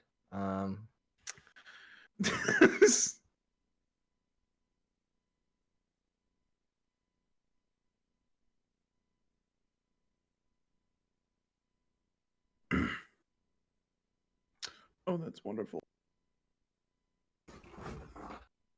I also need to light this Brazilian cigarette that Brainwash sent me. Oh, he sent you cigarettes? Yeah. Dude, they're so tasty, but they take like 30 minutes to smoke. So I gotta make sure I'm in the mood to chill. Okay, I'm sorry. No, new band. I know it's been a long time since they released their last album, but I didn't think it was that long.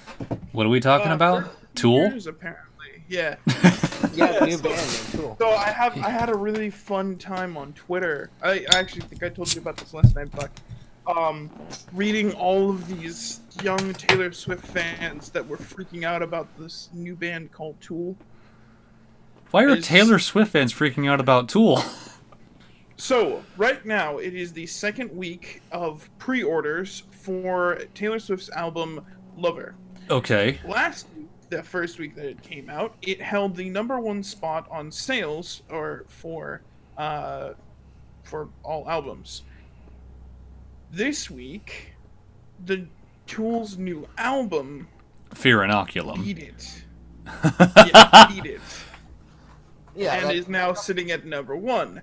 So all of these fans are freaking out about this new band called Tool because it came out of nowhere and beat Taylor Swift, and they're all really upset. And it's hilarious. So I'm gonna send you both. This is in live show. I gotta see this.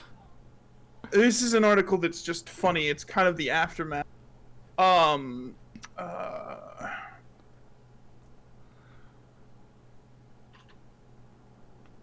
I remember they rolled through when I was living in Spokane.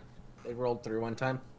They were Yeah. doing a fucking 3D light show. It was fucking insane. Oh yeah, have you yeah, Tool concerts are. I have yet to attend a better show than what Tool does. All right, so here's the article that I first read about it that sent me to Twitter to read this. It's by Junkie. If you want to pull it up. Yeah, I'm bringing this up now. So Taylor Swift fans are freaking out about this new band called Tool. I'm gonna skip over a ton of these, but I guess I'll read a few bits of it. Okay. So, a few days ago, to the surprise of absolutely no one, Taylor Swift's new album, #1 on the Billboard album charts. Why did they It cut was out the guitarist? 60 I'm sorry.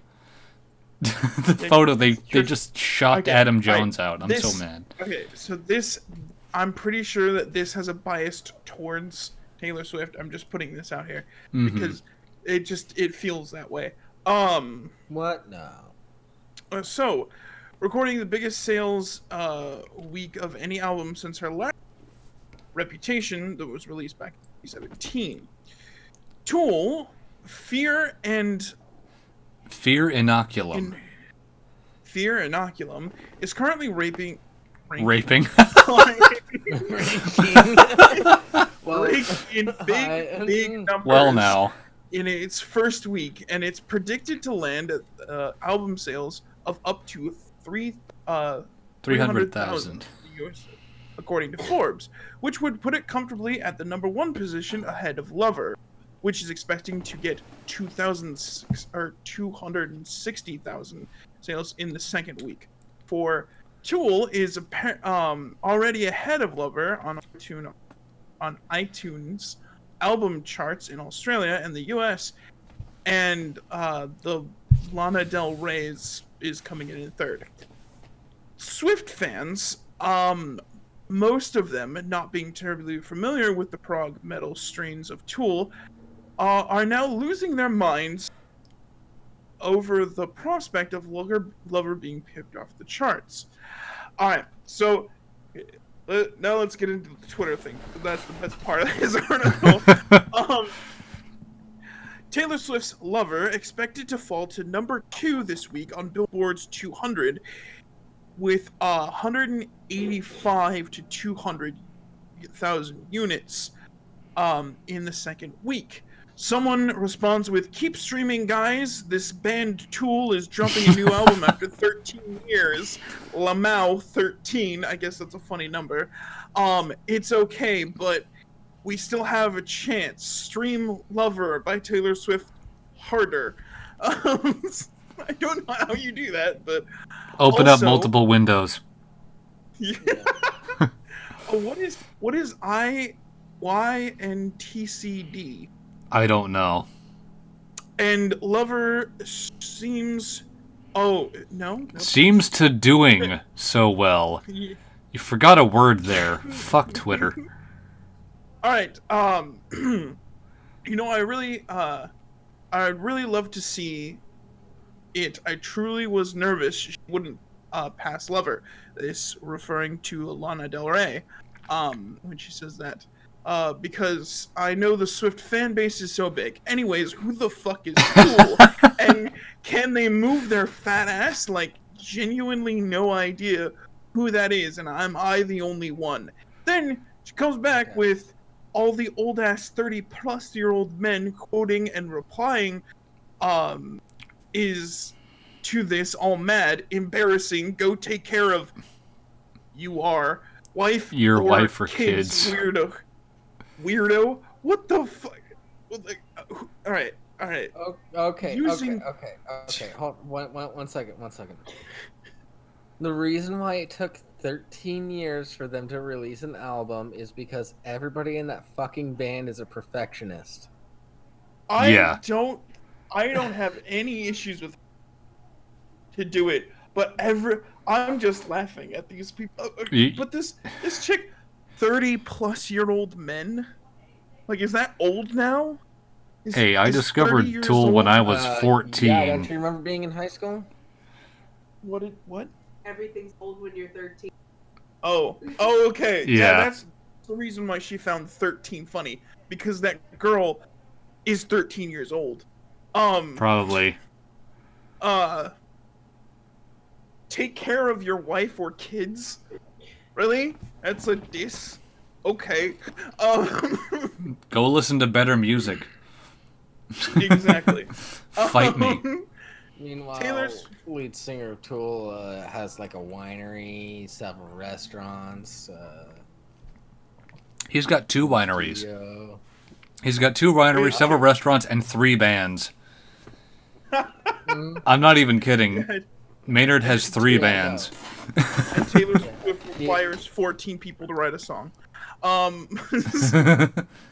Alright, so, Because we are never, ever, ever getting back together. It takes so much fucking time to write. oh, don't Where get me started on sneakily hiding popular a pop music. brownie recipe into a song takes 0 time to write, right? How about writing Oh, an am I how about getting this writing correctly? how about writing an entire album in 7/8 time signature? Mm-hmm. Yeah, Yeah, complication. it's not like they're like legitimate Actual musicians music. or anything like that. Right? No. I love how all of these people who like listen to popular music are, mourning the death of Prince. I doubt any of them actually understand what made Prince amazing. Like, for anyone who doesn't know, most of the albums that he made, he played all of the instruments on when he did recordings. Go back and listen to his music and listen to how complicated the music was with all of the different instruments, and then realize that person. Not only think, that, but he was a Class A performer on top of that. Oh yeah. Oh jeez. I think David Byrne of He Talking changed Heads his did name that to too. a symbol Oh that god. had no words.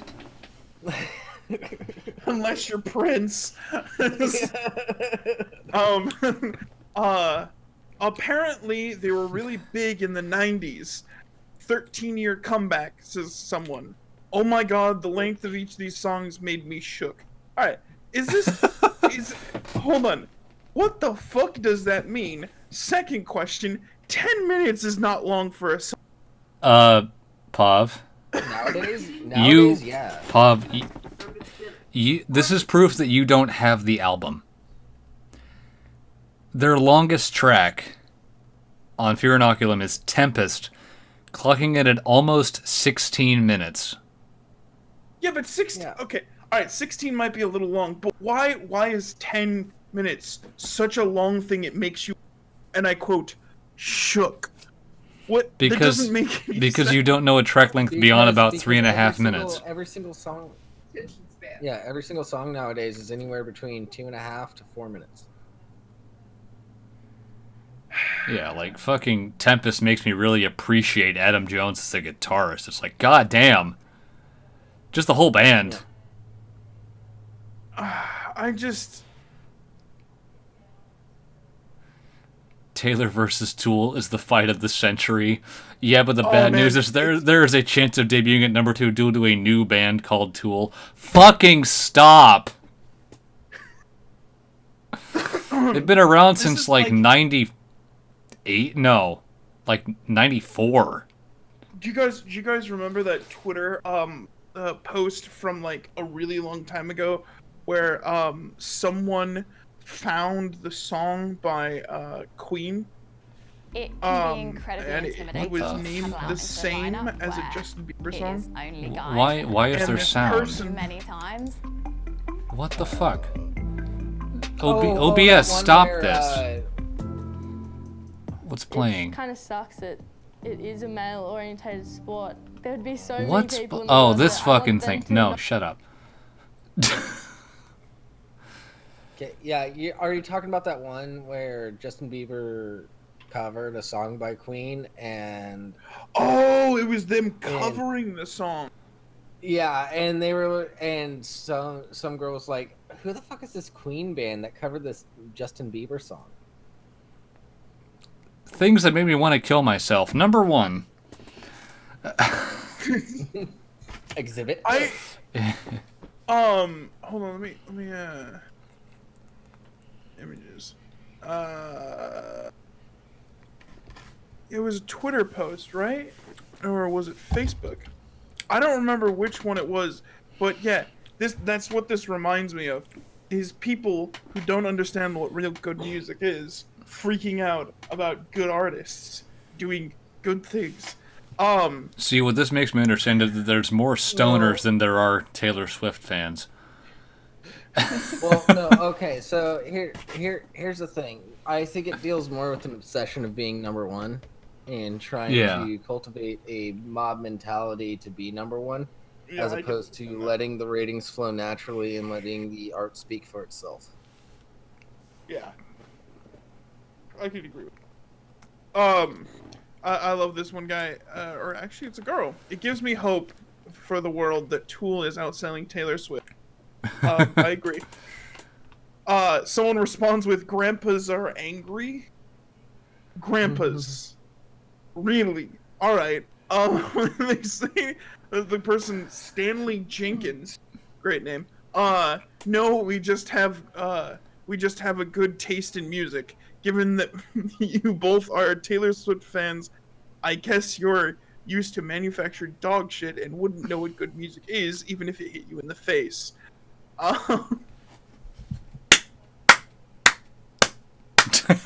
Fucking.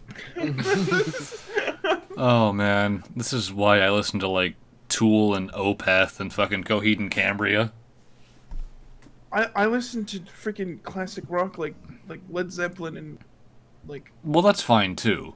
Rush and stuff. All right, now the creme de la creme, the best freaking Twitter post I have seen thus far in this entire conversation, which is by someone named Johnny1248. Where is that? I shall read and quote. See if I can find it. Yeah, but the bad news is that there is a chance of debuting. It sounds like they're missing a word there. At number 2, due to a new band called Tool. If it ends up being the case, then that would be an embarrassment beyond belief. This is Taylor Swift. She did not work her socks off for the album and promo for this mess to happen. No, she did. No, she did. So, one of the best comments I've seen on the Fear Inoculum single is, "This is the musical equivalent to Half-Life 3 coming out." That's good. I like that. I like that. Oh man. It'd be like if. It'd be like if Half-Life 3 happened. Everyone would be fucking talking about it, because it's like, what do you mean this band hasn't put out an album in 13 years? Alice in Chains had a hiatus of like 5. Alright, so to finish off the night, to this great and wonderful little story, I found this article titled "Tool Singer Roasts Taylor Swift with a Thanos Meme." It is posted. Oh my on live fucking show god, above I gotta see one this. Alright, so Taylor Swift fans might not know who Tool is, but Tool's lead singer knows all about Swift. And apparently, geek culture memes. I don't see a link. It's right above the one. Yeah, it's right above the Daily Dot. Daily Dot. Seen what? Is it live show? I just see the junkie.com link. Right above that. Yeah, BRB. No, right in between the beer, like there's a. All right, do you see it now? Yes. Reposted? I don't know where it went between. I don't fucking. So this is a more updated article, given that one was the previous one that we were reading was talking about the idea that Tool's album will take the number one spot. This is after that, and it apparently has. With Tool's album taking over the number one spot on the Billboard album charts, pushing out Taylor Swift's latest release, Lover,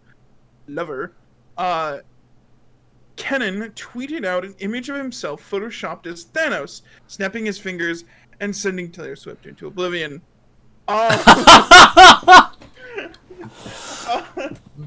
And that's like totally something he'd do. Like he used to do stand-up comedy. Oh, no, wait. Hold on, I love the hashtags. Hashtag comedy first and always. Hashtag lighten up or joking. And then at Taylor Swift and Pussifer and Tool. Pussifer's one of Maynard's other bands. Okay. Perfect Circle, I think. Yeah, third one's Perfect Circle. That's like a super group. So it has become the most successful the past year, given the fact that I don't think any albums have came out in a year. That's not hard to do. A week after selling 8,000 for Swift, a week after selling 867,000 units for Lover, she fell to 178,000 going up against Tool. So she didn't even hit what she was expected to, which was, I think the expectation was 260,000. Swift fans have dreaded this moment. Last week, when it became clear that Tool would overtake Swift on the charts, they attacked, commenting on the length of Tool's song. For some reason, making fun of the fact that it had been more than a decade since Tool released music. And then they add in some. Someone posts dads around the world when they realize Tool is being overtaken by Taylor Swift's #1 spot.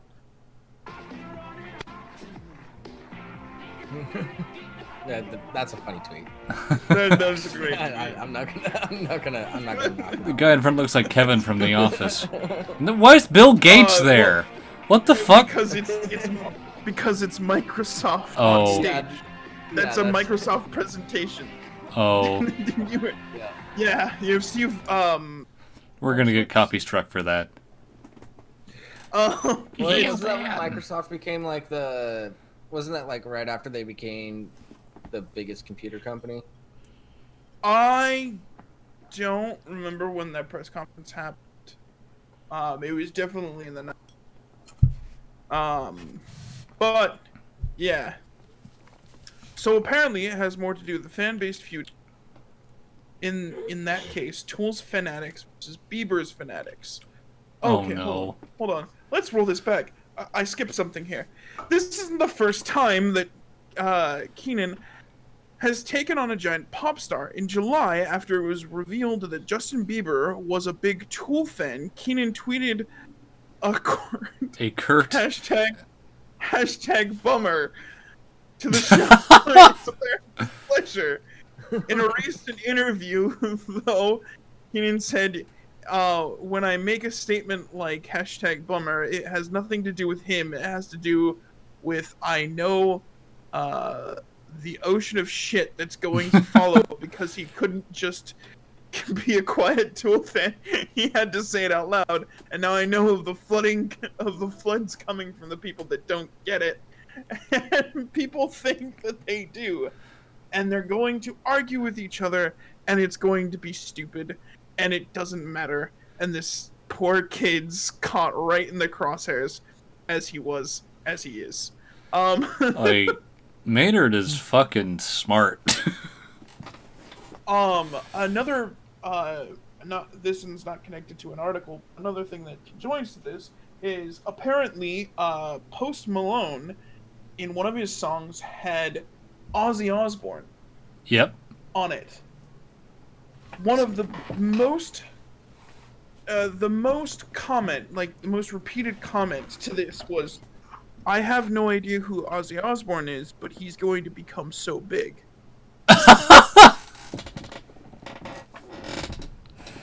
And no. That hurt a little. I doubt Ozzy cares. Apparently, Ozzy's been actually in. Oh my god. I've seen him live. Yeah. Ah. I was raised on Black Sabbath and Led Zeppelin and a very healthy diet of both. Why do you think I like Tool? Unfortunately, I was rated on Christian. It wasn't until I met a guy who was good at drumming that he introduced me to the world of good music. I'll always thank him for that. But he introduced me to Rush, Iron Did he Maiden, bang and hard? yes, very much so. He was actually really, really fucking good. Like, this guy has like a natural talent in music. Picks up a bass and is like doing circles. Picks up a guitar, and within 2 weeks, he's playing the entirety of "Over the Hill and Far Away." For those who don't know, it's a really good song by Led Zeppelin. Acoustic. But And Tool is what got me started on guitar, like teaching myself guitar. So I've got a really warped sense of what good guitar is. Okay, boomers. Don't you know Taylor Swift is queen? She's gonna overtake everything. She has to. Get I wrecked. hope not. Lose anymore.